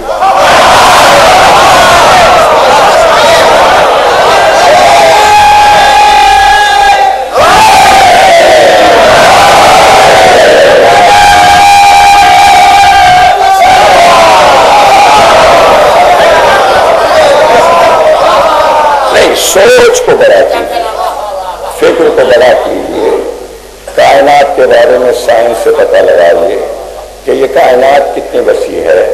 اور ابھی ابھی یعنی ایک ہفتے پہلے سائنسدان نے اعلان کیا ہے، اپنے جو کہ امریکہ میں دوربین لگی ہے اس کو دیکھ کر اس نے جو کہکشائیں پتہ لگائی ہیں اور جو ستارے پتہ لگائے ہیں اس کی پوری ڈیٹیل ابھی کمپیوٹر پہ آئی ہے، اخباروں میں آیا ہے کہ دنیا اور بڑھ گئی، ابھی ابھی بڑھی، یعنی سائنسدان سمجھا تھا کہ بن چکی اور وسعتیں بڑھ چکی، اب انہیں پتہ چلا نہیں اور بڑھ گئی۔ ان کی کیا عقل اور کتنی بڑی اور کیا بتایا، یہ تو اللہ نے سورہ رحمان میں پہلے ہی کہہ دیا تھا کہ اگر تم ہم کو رب نہیں مانتے تو پھر ہماری دنیا کے دونوں کناروں سے نکل جاؤ۔ ہم اگر نکل سکتے ہو تو ہماری دنیا کے دونوں کناروں سے نکل جاؤ، اور پھر کہہ دیا اور پھر یہ بھی کہہ دیا کہ سمجھو کہ بھائی مرج البحرین میں جلپتیاں لولو والمرجان، اور پھر نعمتوں کو ٹکڑا، کون ہے لولو مرجان؟ تو وہیں پہ بات سمجھ آ گئی کہ دنیا کے دو کنارے اللہ نے بتا دیے اور کناروں سے انسان نکل نہیں سکتا، تو یہ اپنی دنیا کے دو کنارے اللہ نے کیوں کرے؟ کہیں تو کنارے ہوں گے، تو کنارے کہیں لکیریں نہیں کھینچی ہیں کہ گومتی ندی کے دو کنارے، وہیں پہ بتا دیا کہ میری عالمین اور کائنات کے دو کنارے، ایک کا نام حسن ہے ایک کا نام حسین ہے۔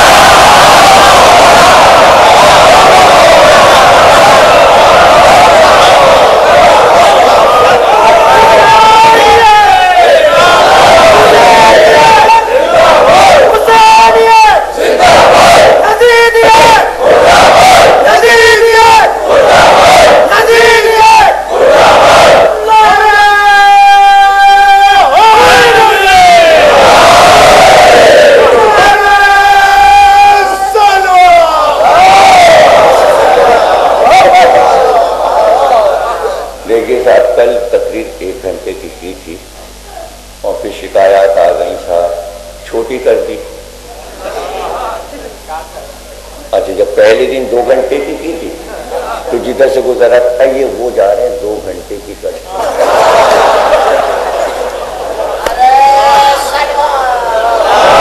جب بڑی کی پہلے مولانا 2 گھنٹہ، جب چھوٹی کی آپ نے کیا کیا، بنارس سے لوگ آئے ہیں، الہ آباد سے آئے ہیں، آج بمبئی سے لوگ اترے ہیں، فلاں جگہ سے آئے ہیں، کانپور سے آئے ہیں، یہ دیکھیے بیٹھے ہیں ابھی آ کے ملے، اناؤ سے آئے ہیں، تو یہ آپ کیا کریں؟ آپ تقریر بڑی کیجیے۔ اچھا بڑی تو کر دی نا،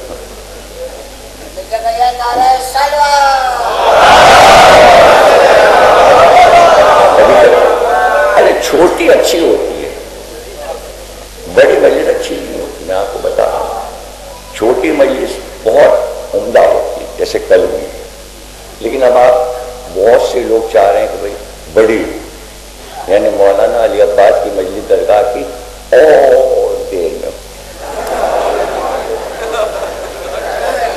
میں بیٹھا ہوں میرے پھر آپ لوگ آپس میں نپٹیے گا۔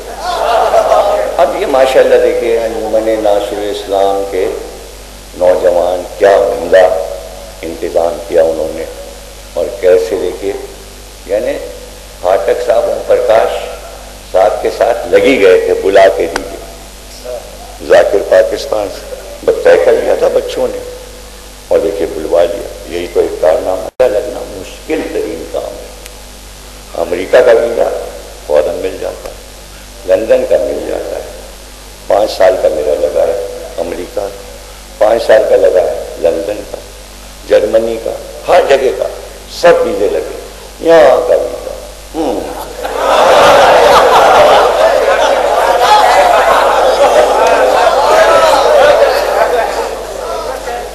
لیکن بھائی بچوں نے کمایا، سچی بات نہ کیسے ایسے بلوا لیا انہوں نے اور میں آ گیا.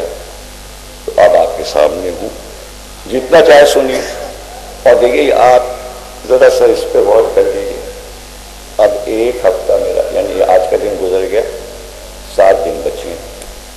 19 کو مجھے نکل جانا ہے سرحد سے, 18 کو چل رہی ہے. اس 7 دن میں 45 مجلسیں ڈائری میں لکھی گئی ہیں. اب کل جو ہیں وہ 9 تقریریں اور اتوار تک 9. تو بتائیے اگر میں ہر تقریر 2 گھنٹے کی کروں گا تو 18 گھنٹے تو یہ ہو گئے, اور دن ہوتا ہے 12 گھنٹے. تو اس میں سے 18 میں آپ بیٹھے رہیں گے, نہ کھائیں گے نہ پیئیں گے نہ آفس جائیں گے نہ بچے اسکول جائیں گے, مجلس. ہاں بیٹھے رہیے, ہمیں کیا. حدیث تو یہی ہے امام صادق کی کہ اگر ہم تمہیں مجلس کا ثواب بتا دیں تو تم فرش اعلیٰ سے اٹھو ہی نہیں. اسی لیے ثواب بتایا ہی نہیں ہے. اگر بتا دیا جاتا تو آپ اٹھتے, کون اٹھتا پھر؟ اگر اصل ثواب بتا دیا جائے تو جتنا بتایا گیا اتنے کے آپ ٹکے ہوئے اور بیٹھے ہوئے. ظاہر ہے کہ دنیا کا بھی کام کرنا, اپنے اہل و عیال اپنے گھر کو بھی دیکھنا. ہاں یہ ضرور ہے کہ بھائی چیلم کا زمانہ ہے, دل بھرا ہوا ہے, بار بار مجلس سننا چاہتے ہیں, اور پھر میں اتنی دور سے آیا ہوں. آپ شوق سے اشتیاق سے بہت ہی محبت کے ساتھ میرا ساتھ دے رہے ہیں, اور جتنا میں اپنی طاقت کے اعتبار سے کوشش کر رہا ہوں کہ تقریر کرتا رہوں. اچھا ہوتا یہ ہے کہ مجبوری ہے کہ اب وہ سیڑھیاں یہاں پر ساری سنی گئی ہیں اور وہ سب کو یاد ہیں. اچھا وہ سب کو یاد ہے, میں قسم کھا رہا ہوں ممبر پہ کہ ایک سیڑھی مجھے یاد نہیں. میری اپنی سیڑھی جو ہے باخدا کوئی تقریر یاد نہیں. جو پڑھ چکا وہ پڑھ چکا, جو پڑھ چکتا ہوں پھر اس کو نہ سنتا ہوں نہ وہ سیڑھی دیکھتا ہوں, اور نہ مجھے پتا ہوتا ہے کیا پڑھ چکا.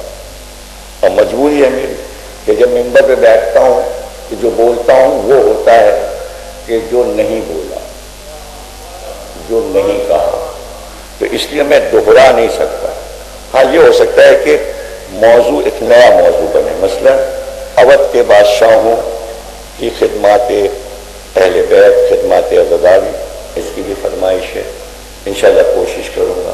کچھ مشائخ کے حصے ہیں جو جوانوں نے فرمائش کی ہے وہ بھی عرض کروں گا. لیکن اس وقت ایک اہم بات آپ سے کرنا چاہتے ہیں, چھوٹی سی بات ہے, مختصر سی, اور وہ تمام حضرات چونکہ ذمہ دار حضرات تشریف فرما ہیں اہل لکھنؤ, اور وہ ایک پیغام ہے کراچی سے ایک بہت بڑے ارب پتی امیر ترین شخصیت کا, کہ انہوں نے کہا کہ آپ اہل لکھنؤ سے میرا یہ پیغام دے دیجیے گا کہ میں میرانیس کے مقبرے کو پورا سنگ مرمر کا تعمیر کرانا چاہتا ہوں.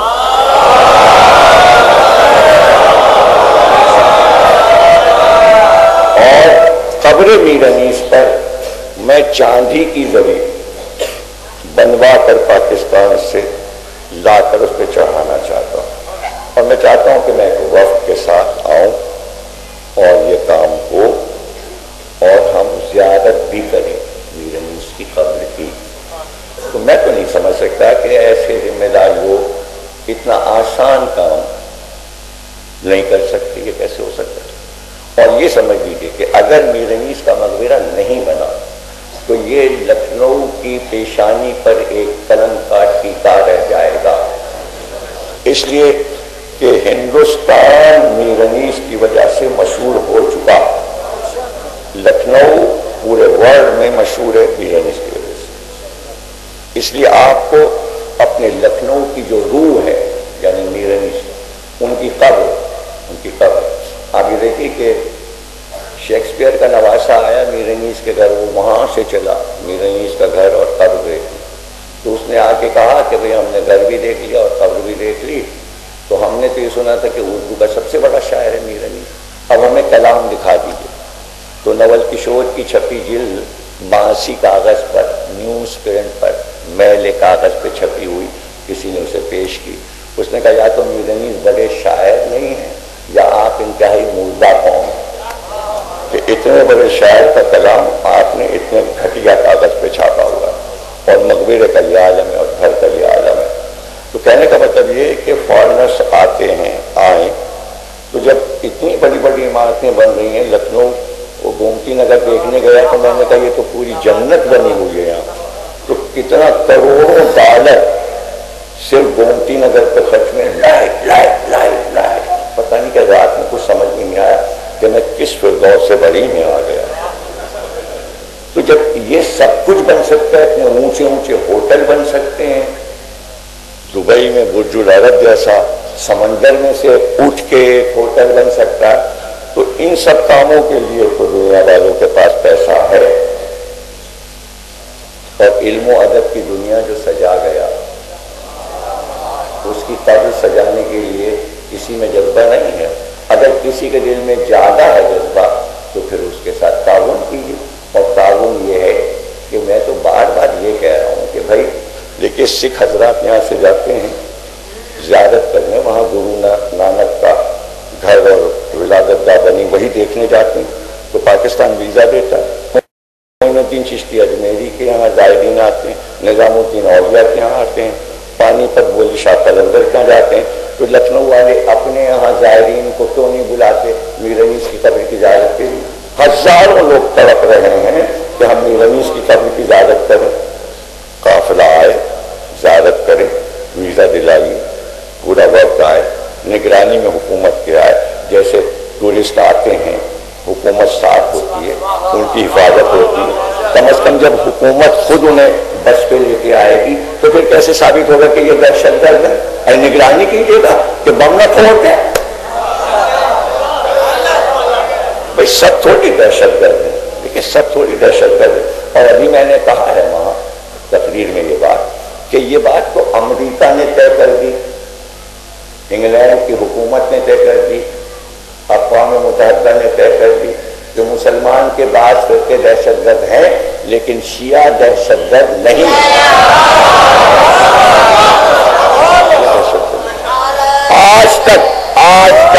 آج تک پورے ورلڈ میں جہاں بھی دہشت گردی ہوئی ہے ایک بھی شیعہ کا نام نہیں آیا، ایک شیعہ کا نام نہیں آیا.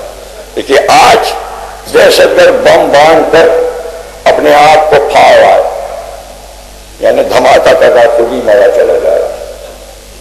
اور ہم جب 1400 برس سے زنجیر لگا کر بتا رہے تھے اور کمائیں لگا رہے تھے کہ بھائی خودکشی حرام ہے، ہم نے مرنے کے لیے تلوار نہیں لگائی، ہم نے بارگاہ الہی کی خوشنودی کے لیے یہ کما لگائی ہے اور زنجیر لگائی ہے.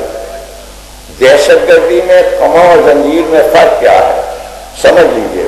یہ فرق یہ ہے کہ ہم اپنے جسم کے حصے، اپنے کلیجے، اپنے گلے، اپنے سر کو زخمی کرتے ہیں ماتم حسین میں. تو کیا تلوار رکھنا اپنے جسم پہ جائز ہے؟ جائز ہے، قرآن میں ہے. اللہ نے ابراہیم کو حکم دیا اپنے کلیجے پہ چھری رکھ دو.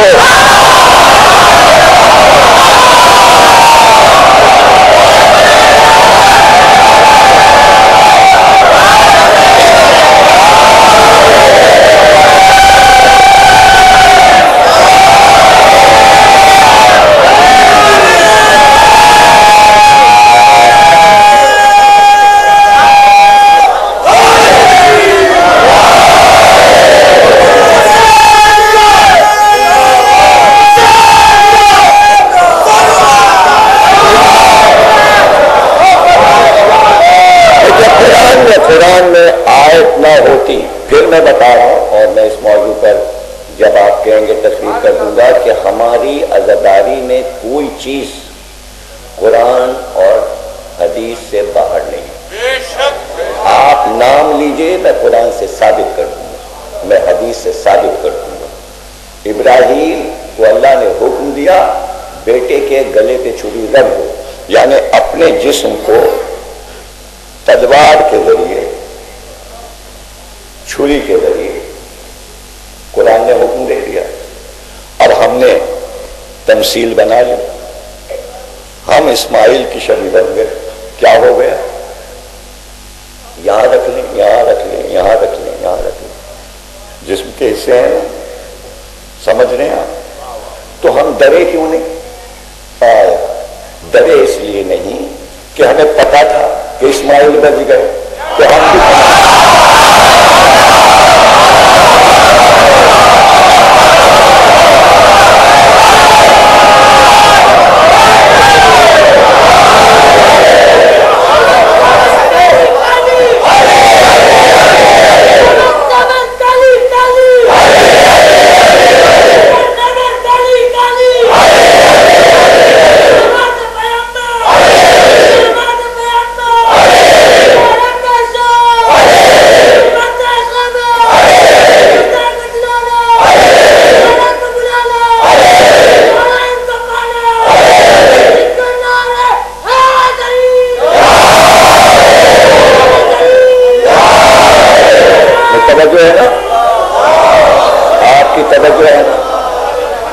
یہ کہے کہ بھئی جب تمہیں پتا ہے کہ تم بچ جاؤ گے تو کیا تم بچنے جینے کے لیے خمہ لگاتے ہو، زنجیر لگاتے ہو؟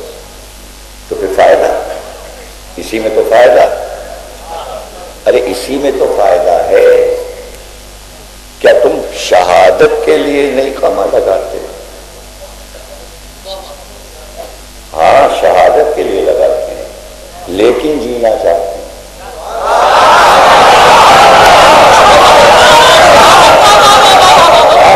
نیت شہادت کی ہے لیکن جینا ہے.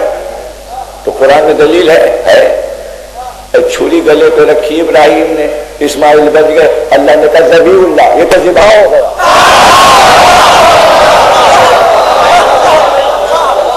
تلوار رکھ لینے سے شہادت کا رتبہ مل گیا اسماعیل کو. ہم تو مار لیتے ہیں.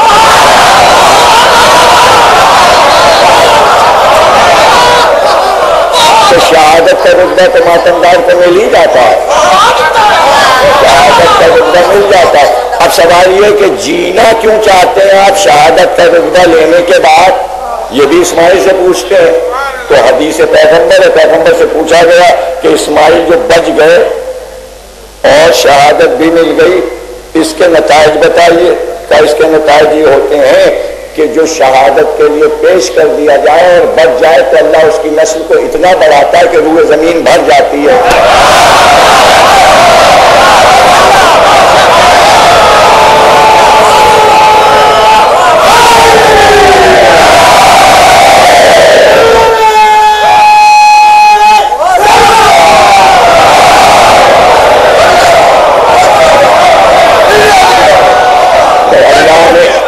اللہ نے ابراہیم سے کہا کہ جیسے زمین کے ذرات ابراہیم تمہاری نسل کو اتنا بڑھائیں گے کہ زمین پر چپے چپے پہ تمہاری اولاد بس جائے گی. تو شہادت کا رتبہ لے کے نسل بڑھی نا. تو ہم اس لیے کر رہے ہیں نا کہ سعادات اتنے مارے جا چکے تو شہادت کا رتبہ لے کر نسل بڑھانا چاہتے ہیں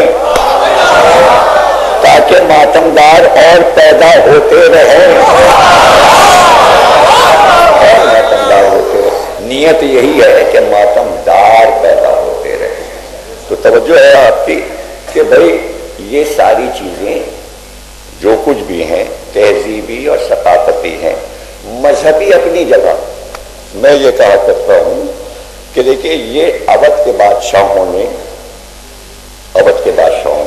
یہ جو کچھ کام کیا اس کے دونوں پہلو ہیں. دین بھی ہے اور تہذیب و ثقافت بھی ہے. دین بھی ہے، تہذیب و ثقافت بھی ہے. ثقافتی تو ہے یہ، تہذیب تو ہے. مذہبی پہلو یہ ہے کہ آپ یہاں مجلس کرتے ہیں. اس کا مذہبی پہلو یہ ہے کہ آپ یہاں مجلس کر رہے ہیں. اس کا ثقافتی پہلو یہ کہ دن بھر لوگ آتے رہتے ہیں ہر مذہب و ملت کے دیکھنے کے لیے. تو بادشاہوں کا مقصد تو پورا ہو گیا. بادشاہوں کا مقصد تو پورا ہو گیا. تو اودھ کے بادشاہ بہت ذہین تھے. دیکھیے مخالف تو دنیا میں ہر ایک کا ہوتا ہے، اس سے کوئی ڈرنے کی بات نہیں ہے کہ کون کیا لکھ دیتا ہے. وہ تو کرتے رہیں گے. جب سے اودھ کی حکومت قائم ہوئی تھی ہندوستان میں جگہ جگہ دشمنی بڑھ گئی تھی اور سب جلنے لگے تھے. جلنے کی وجہ بھی مورخین نے لکھی ہے. کیا وجہ ہے بھئی؟ یہ وجہ تھی کہ یہاں ایسے کھانے کھائے جاتے تھے کہ اس کی خوشبو دلی تک جاتی. بھئی انگریزوں نے لکھا نہیں چاہتا، یہاں ایسے کھانے عمرہ غربا کھاتے تھے کہ اس کی خوشبو کیوڑے کی دلی تک جاتی تھی. اور دلی میں جب قلعے میں کھانے کا وقت آتا تھا تو بہادر شاہ ظفر کہتے تھے سالن کی دیگ میں پانی اور ملا دو. اگر تو جلیں گے. اگر شوربے میں پانی کھا رہا ہے روٹی سے تو وہ اودھ کی بریانی کو اور اس کے ٹنڈے کے کباب کو اور شیرمال کو اور اس بالائی کو دیکھ دیکھ کے جلے گا تو. اور وہ اب تک ہے. اگر آپ کی شاہی تو بات ہی نہ، آپ نے بالائی چھوڑی نہ شیرمال اور نہ کباب چھوڑے تو شاہی تو آپ کی ہے. رہ گیا یہ کہ یہ آپ کی شاہی تو ہے. امام باڑا محمد علی شاہ نے بنوایا، آپ بیٹھے ہوئے بادشاہ بنے، یہاں مجلس ہو رہی.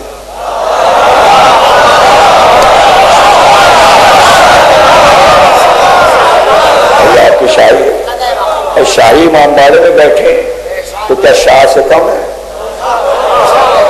بھئی اس لیے شاہ ہے نا آپ. میر انیس نے بات بتا دی.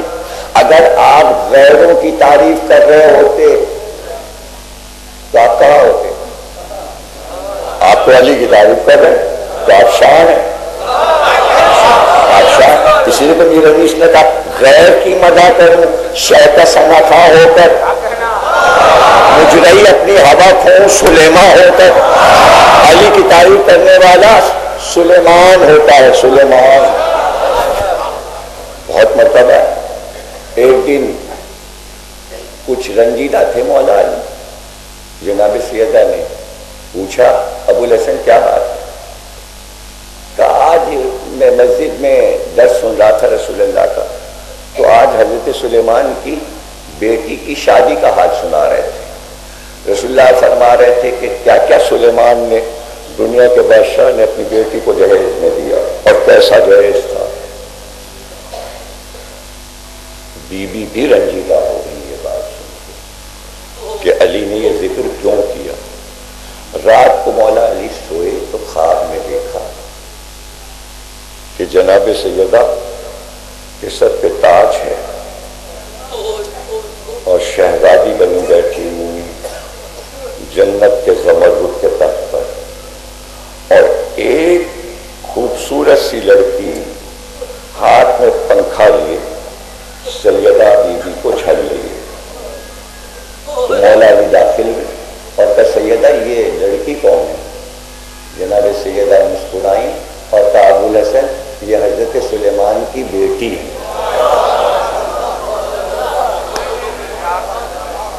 کیا پتہ چلا کہ سلیمان جیسا عظیم الکمال کہ جو فلسطین کو تعمیر کرا رہا ہے، ہیکل بنوا رہا ہے، تو 7 منزلہ محل شیشے کا بنا ہے، جیسے آپ کا ستکھنڈا بنا ہوا ہے شیشے کا بنا ہے. یہ تو سیمنٹ کا ہے نا، چونے کا، ان کو شیشے کا بنا. اور 7ویں منزل پر کھڑے ہو جو کام کر رہے ہیں جنات عفریت ان کو دیکھ لیں، اور چاروں طرف سے بند، کوئی اندر نہیں آ سکتا. حکم ہے اندر کوئی نہ آئے. اور کھڑے ہوئے ہیں عصا کو لیے ایسے کھڑے ہوئے اور دیکھ رہے ہیں. جنات بھی دیکھ رہے ہیں کہ ہاں بھائی ہمارا بادشاہ. ایک دن کوئی اندر داخل ہوا. سلیمان نے وہیں سے پوچھا کون آیا؟ کون آیا؟ جواب ملا جہاں چاہتا ہوں چلا جاتا ہوں، کوئی مجھے روک نہیں سکتا. فوراً سمجھ گیا کہ اچھا ملک الموت ہو. کہا جی کیوں آئے ہو؟ اللہ نے بھیجا ہے. کیا حکم ہے؟ سلیمان کی روح قبض کر لو ابھی اسی وقت. کہا ابھی؟ دھوپ سے ہٹ کے سائے میں آ جاؤ. نہیں بیٹھ جاؤں. نہیں، یہ جو ہاتھ میں عصا ہے اس پہ ذرا سا سہارا دے لوں؟ نہیں، جس عالم میں ہو اللہ نے کہا اسی عالم میں روح کھینچ لو، اور فرشتہ روح لے کے چلا گیا۔ اب سلیمان کھڑے رہے اور جنات سمجھتے رہے کھڑے، وہ تو دیمک نیچے سے چلی اور عصا میں لگنا شروع ہوئی، اندر اندر عصا کو کھایا۔ جب عصا ٹوٹا تو سلیمان کی لاش زمین پہ گری، تب انہیں پتہ چلا انتقال ہو چکا اور ہوئے بہت دن ہو گئے۔ وہ تو کہیے دیمک کا احسان، ہم کیا مانے دیمک کا احسان؟ ارے ہم کو تو دیمک بہت پریشان کرتی، اگر آ جائے کتابوں میں تو پھر جاتی ہے، بہت لائبریری میں تو اسے گھسنا ہی نہیں چاہیے۔ مدرسۃ الوالدین میں گھسی تو پورا کتب خانہ کھا گئی۔ وہ راجاؤں مہاراجاؤں کے زمانے کی قیمتی کتاب ہے، پرانے علماء کی، سب دفن کر دی گئی گڈھا کھود کے، دیمک کی وجہ سے۔ یہ کم بخت دیمک جہاں لگ جائے۔ ابھی بلی سننے یا سو گئے؟ ابھی پھر 2 گھنٹے کی فرمائش کیوں کی؟ ارے سنیے نا، بات تو سنیے نا۔ دیمک دیمک کس پہ ہوا ایسا؟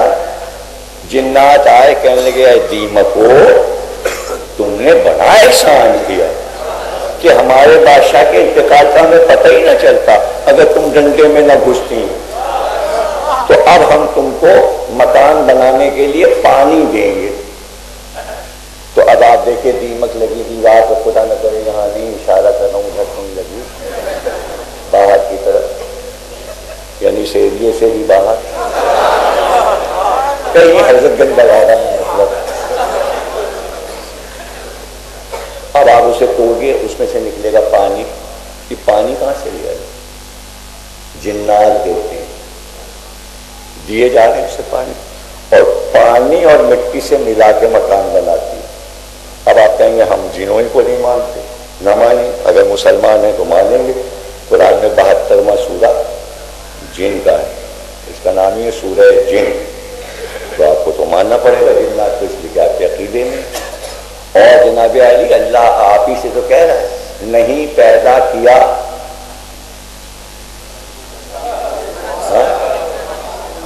کون دونوں؟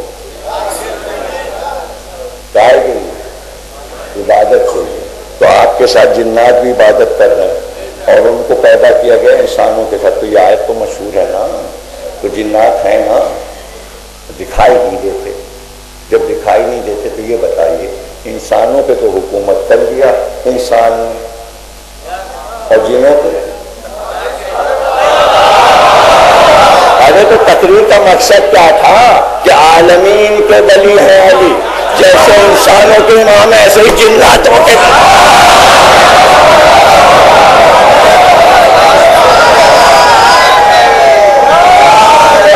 ایسے ہی۔ اب ولایت کے معنی سمجھ میں آئے، یعنی وہ اختیار جو خدائی اختیار ہے وہ علی کے پاس ہے، جہاں جہاں کا وہ رب وہاں وہاں کا ولی علی۔ اب ظاہر ہے کہ بھائی یہ دیمک بھی عجیب ہے، عجیب ہے یہ دیمک۔ انہوں نے معاہدہ لکھا، انہوں نے کہا کہ ابو طالب محمد کو لے کے شیب ابی طالب میں چلے جاؤ اور پورا خاندان نکل جائے، ہم تم سے سوشل بائیکاٹ کرتے، نہ کھانا دیں گے، نہ کھانا دیں گے، نہ کچھ خریدیں گے، نہ تمہارے حق بیچیں گے، اب ہمارا تمہارا رشتہ ختم، بائیکاٹ تمہارا۔ معاہدہ لکھ دیا گیا، دستخط ہو گئے، رسول اللہ کا نام لکھ گئے دستخط میں، ادھر ادھر کافروں نے بھی دستخط کر دی،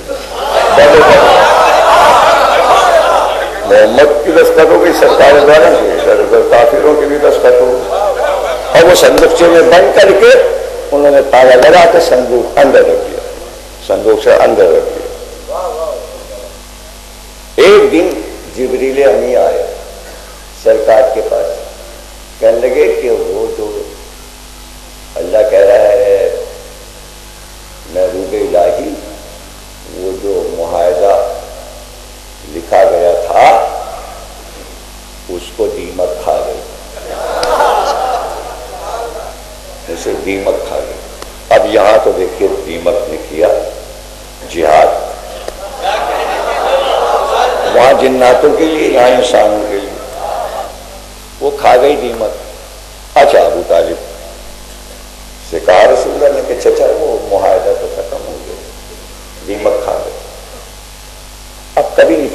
شیب ابی طالب سے جب سے وہاں محسوس ہوئے، ایک بار ابو طالب بادشاہوں کی شان سے اترتے ہوئے شیب سے پہاڑی سے شہر میں آ گئے، چاروں طرف سے دوڑ پڑے سارے بڑے بڑے کافر، اور سب آپس میں کہنے لگے شکست کھا گئے، ہتھیار ڈال دیے، ہاں اب لا الہ بند کریں گے، اب یہ محمد رسول اللہ کا چکر بند کروائیں گے تاکہ شہر میں آئے، یہی بات کرنے آ رہے ہیں۔ ابو طالب نے کوئی بات ہی نہیں کی، سب ساتھ ساتھ جہاں صندوقچہ رکھا تھا اس گھر کا ابو طالب کو پتا، وہاں آ کے رکے، کہنے لگے بھائی وہ جس صندوقچے میں معاہدہ نامہ رکھا ہے وہ صندوقچہ لے آؤ، اگر ابو طالب پہلے سے بتا دیں کہ ہوا کیا ہے تو صندوقچہ ہی غائب کر دیتے۔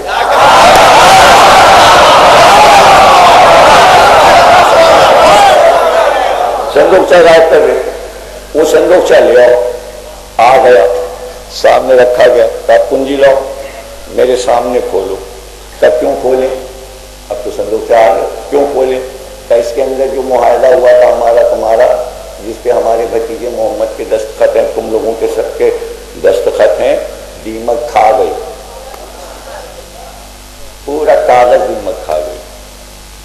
یہ کہنے لگے تمہیں کیسے پتا، کہا محمد نے بتایا، کہا محمد کی بات کا کیسے اعتبار کریں، کہا سنو ایسے اعتبار کرو کہ نبی جو ہوتا ہے وہ جھوٹ نہیں بولتا،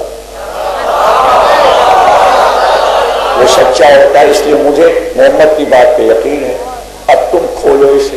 دیکھیے بات کیسی کہہ دی کہ تصدیق کے لیے اب تو کھولنا ہی ہے کافروں، اب جو کھولا تو دیکھا بج بج بج بج بج بج اتنی واسی نہیں، اب جو وہ کاغذ نکالا چٹکی سے پکڑ کے، اب جو غور سے دیکھا تو پورا کاغذ دیمکیں کھا گئے، لیکن جہاں اللہ کا نام لکھا تھا اور محمد لکھا تھا وہی اتنا ٹکڑا بچا تھا۔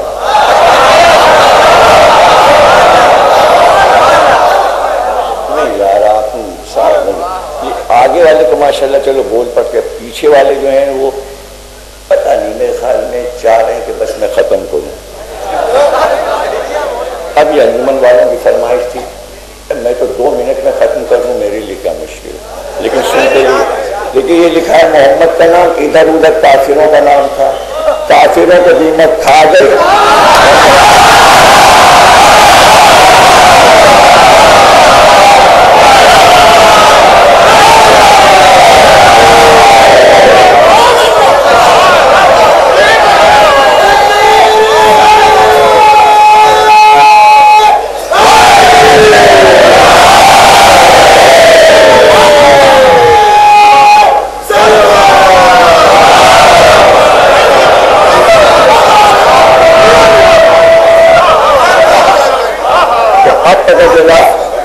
کہ اللہ جو قرآن میں یہ کہتا ہے نا کہ ہم نے کوئی مخلوق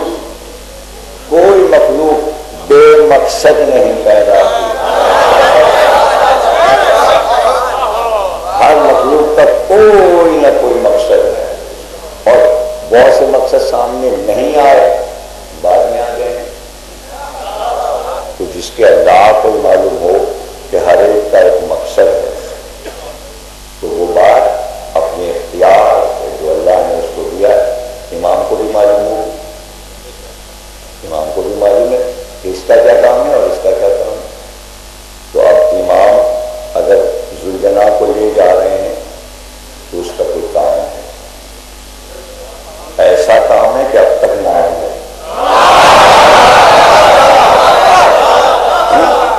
تو جب جانور کا کام اور مقصد ہے کہ وہ کربلا جائے تو اب کسی کا یہ اعتراض کہ عورتوں کو کیوں لے گئے اور بچوں کو کیوں لے گئے، یہ تو امام کو معلوم ہے کہ ان کا کیا کام ہے اور انہیں کیا کام کرے۔ یہ چھوٹے چھوٹے بچے، یہ 5-5 سال کے، یہ 6 سال کے، 4 سال کے بچے، یہ سب کیوں جا رہے ہیں، کوئی مقصد ہے، کوئی مقصد ہے، اور مقصد سامنے ہے، وہ امام کو معلوم ہے۔ پہلی بات تو یہی ہے کہ عباس علم لے کے چلے تو یہ سارے بچے علم کے پیچھے پیچھے چلے، گویا پہلا علم کا جلوس کربلا کے بچوں نے بیان دی کہ اس طرح علم اٹھانا، علم آگے اور اس کے پیچھے پیچھے چلنا، اور بچوں نے ماتم کر کے بھی دکھا دیا، سر کے ہاتھ مار کے الا تش، ہائے پیاس ہائے پیاس، اور آگے آگے سکینہ بھی۔ ہاں بچوں کا مقصد ہے، خیمے جلنے لگے، ایک بچے کا دامن جلنے لگا، وہ دوڑ کر ایک سمت جانے لگا، ایک شقی نے پیچھا کیا اور وہ پکار کے کہتا ہے میں دامن کی آگ بجھا دوں، میں اس لیے پیچھے آیا ہوں، میں تمہیں نقصان نہیں پہنچاؤں، لیکن تم بھاگ کے جا کہاں رہے؟ کہا میں نجف جا رہا ہے، وہاں جا کے کیا کروں؟ میں دادا کی قبر پہ جاؤں گا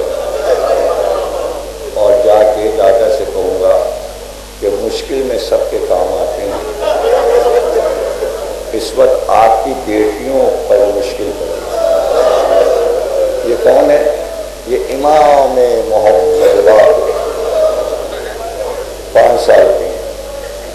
تو کربلا میں 3 امام، کربلا میں 3 امام، ایک حسین، ایک سید سجاد اور ایک امام محمد باقر۔ مقصد لانے کا سمجھ میں اس وقت آیا کہ جب دربار میں اسیروں کا قافلہ پہنچا، اس کو ٹھیک کرو، یہ گرا چلا جا رہا ہے، پانی دو۔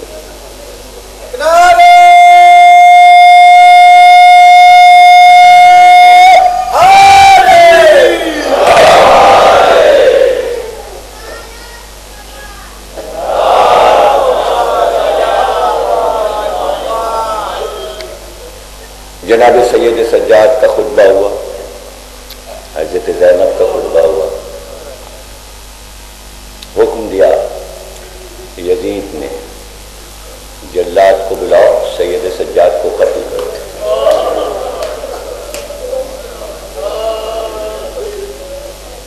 جب حکم دیا تو اس وقت اسیروں میں سے ایک بچے کی آواز آئی اور لوگ چھپ چھپ کے دیکھنے لگے کہ چھوٹا بچہ کیا بول رہا ہے۔ فصاحت اور بلاغت تو وہی بنی ہاشم کی تھی نا، تو غور سے لوگ سننے لگے بچہ کیا کہہ رہا ہے۔ بچہ کہہ رہا تھا اے یزید، تو نے میرے بابا کے قتل کا حکم دیا ہے، لیکن پہلے مجھ سے ایک بات سن لے۔ جب فرعون کے دربار میں موسیٰ اور ہارون پہنچے تو درباریوں نے اور فرعون نے طے کیا کہ ہارون و موسیٰ کو یہیں قتل کر دیا جائے دربار میں، لیکن وہ لوگ موسیٰ اور ہارون کو قتل نہیں کر سکے۔ جب یوسف کے بھائی یوسف کو لے کر جنگل میں گئے تو ارادہ کیا کہ یوسف کو قتل کر دیں، لیکن وہ یوسف کو قتل نہیں کر سکے۔ سنیے بھی، فرعون اور فرعون کے درباری نبی کو اس لیے قتل نہیں کر سکے، یوسف کے بیٹے اولاد نبی کو اس لیے قتل نہیں کر سکے کہ وہ سب حلال زادے تھے۔ معصوم نبی کی اولاد کو وہی قتل کرتا ہے جس کی ولادت میں نجاست ہوتی ہے۔ جلاد واپس ہو گیا، حکم یزید سے جلاد واپس۔ دربار میں جہاں سفرا بیٹھے تھے وہاں ایک بچے نے دلیل کے ساتھ شجرہ بتا دیا۔ اب الزام آ رہا، اب سمجھ میں آیا کہ بچوں کو حسین کیوں لائے۔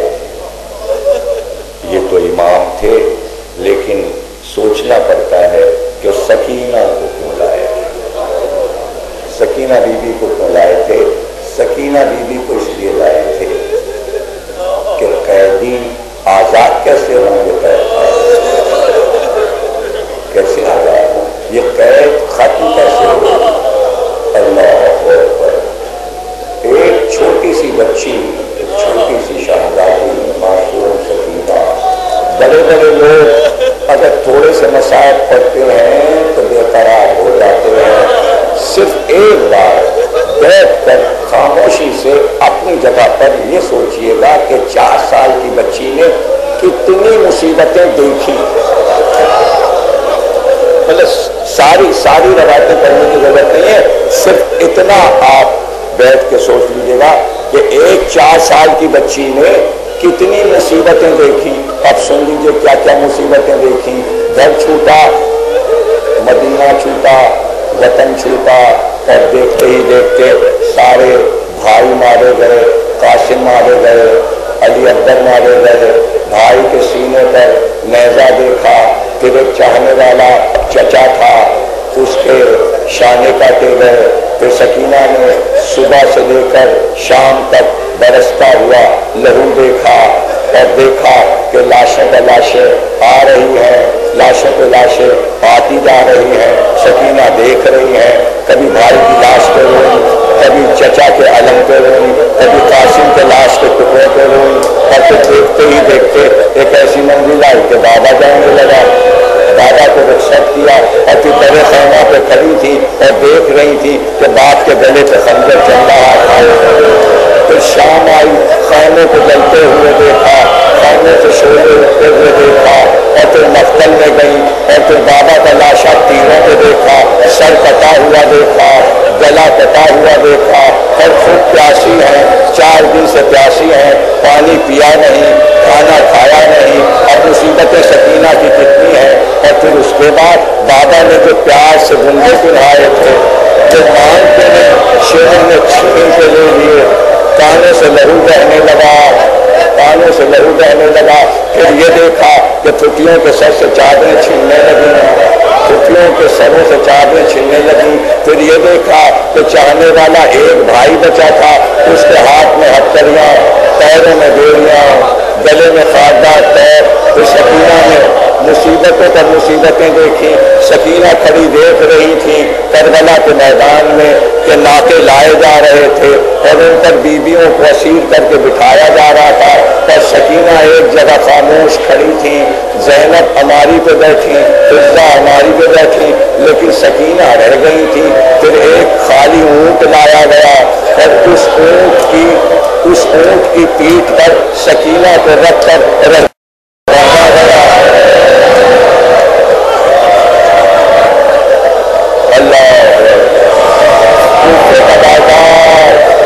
کوفے کا بازار، شام کا بازار. سکینہ اگر پانی مانگتی ہے تو تازیانہ کرتا ہے. اللہ اکبر. پیاسی بھوکی 4 سال کی بچی کیا کیا مصیبتیں دیکھتی ہوئی دربار میں آ گئی. دربار میں آئی تو کتنی بڑی مصیبت دیکھی. کان سے لہو بہ رہا ہے، گلا چھلا ہوا ہے، اور اس عالم میں اسیروں کے ساتھ کھڑی ہے. اور ایک بار اب جو قیامت دیکھی سکینہ نے تو یہ دیکھا کہ سونے کے تشت میں ایک سر پیش کیا گیا. یزید نے چھڑی سے اس کا خانپوش ہٹایا تو وہ تو سکینہ کے بابا کا سر تھا. اب کٹا ہوا سر سکینہ دیکھ رہی. اور پھر سکینہ نے یہ دیکھا کہ شمر نے وہ چھڑی ہاتھ میں لے کر اللہ سکینہ مصیبتوں پر مصیبتیں دیکھ رہی. اور پھر قید خانے میں آئی.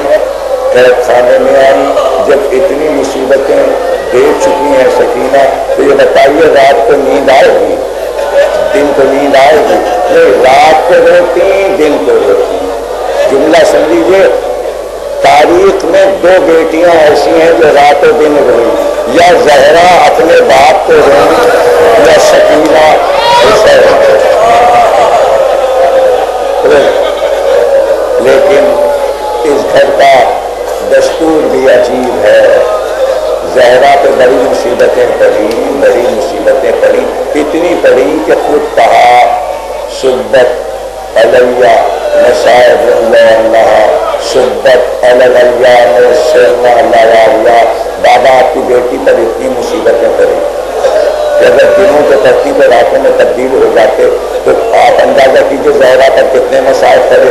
اور سکینہ کے مصائب آپ نے سن لیے، میں نے سارے کو سنا دیے. تو اس گھر کا دستور ہے جب بیٹی پہ بہت مصیبت پڑ جاتی ہے تو پھر خاموشی سے باپ خواب میں آتا ہے، بیٹی سے کہتا ہے ہم تمہیں لینے آئے ہیں، اور وہ چیلم قریب ہے، 2 دن رہ گئے، الوداع ہے، اور گریہ کر لیجیے تاکہ حسرت نہ رہے کہ ہم حسین کو اسرے چیلوں میں رو نہیں سکے۔ چل ہی تو جملے رہ گئے اور آپ کے لیے دعا کرنا ہے، اور غور سے یہ جملے سن لیجیے کہ ایک دن رسول اللہ آئے اور صبح کو اٹھ کر جناب سیدہ نے کہا ابو الحسن وصیتیں سن لیجیے۔ مولا علی نے کہا کیوں آپ یہ سب کچھ کہہ رہی ہیں؟ کہا رات کو بابا خواب میں آئے تھے اور کہا سیدہ تیری مصیبت کے دن ختم ہو گئے، میں تجھ کو لینے آیا۔ اب آپ سوچئے کیا مصیبتیں پڑی ہیں۔ تسلیاں شہید ہوئی، دروازہ جلایا گیا، گود میں بیٹا محسن تھا، وہ ماں کے سامنے گود سے گر گیا اور مارا گیا۔ گود سے بچہ گر جائے اور ماں کے سامنے اس کو جلتا دروازہ گرا دیا جائے، کیا کیا مصیبتیں سیدہ نے دیکھی۔ علی کے گلے میں رسی دیکھی، دربار میں کھڑے رہنا پڑا خطبہ خطب دیتے ہوئے، کیا کیا مصیبتیں سیدہ پہ پڑی، لیکن سکینہ پہ کیا مصیبتیں پڑی آپ وہ سن چکے۔ اللہ اکبر، ایک رات ایسی آئی اب جو سکینہ ہونے لگی تو ماں نے چپ کرایا، چپ نہ ہوئی، سین نے چپ کرایا مگر چپ نہ ہوئی، زینب نے چپ کرایا مگر چپ نہ ہوئی، لیلا نے چپ کرایا مگر چپ نہ ہوئی، اور روتی جاتی تھی اور پکارتی جاتی تھی بابا بابا سکینہ آپ کو پکار رہی ہے، بابا سکینہ آپ کو پکار رہی ہے۔ وہ وہی وقت تھا کہ جب سکینہ نے پکارنا شروع کیا وہ تقریر ختم ہو گئی، خزانے میں جہاں حسین کا سر رکھا تھا اس صندوق کا تالا ٹوٹا۔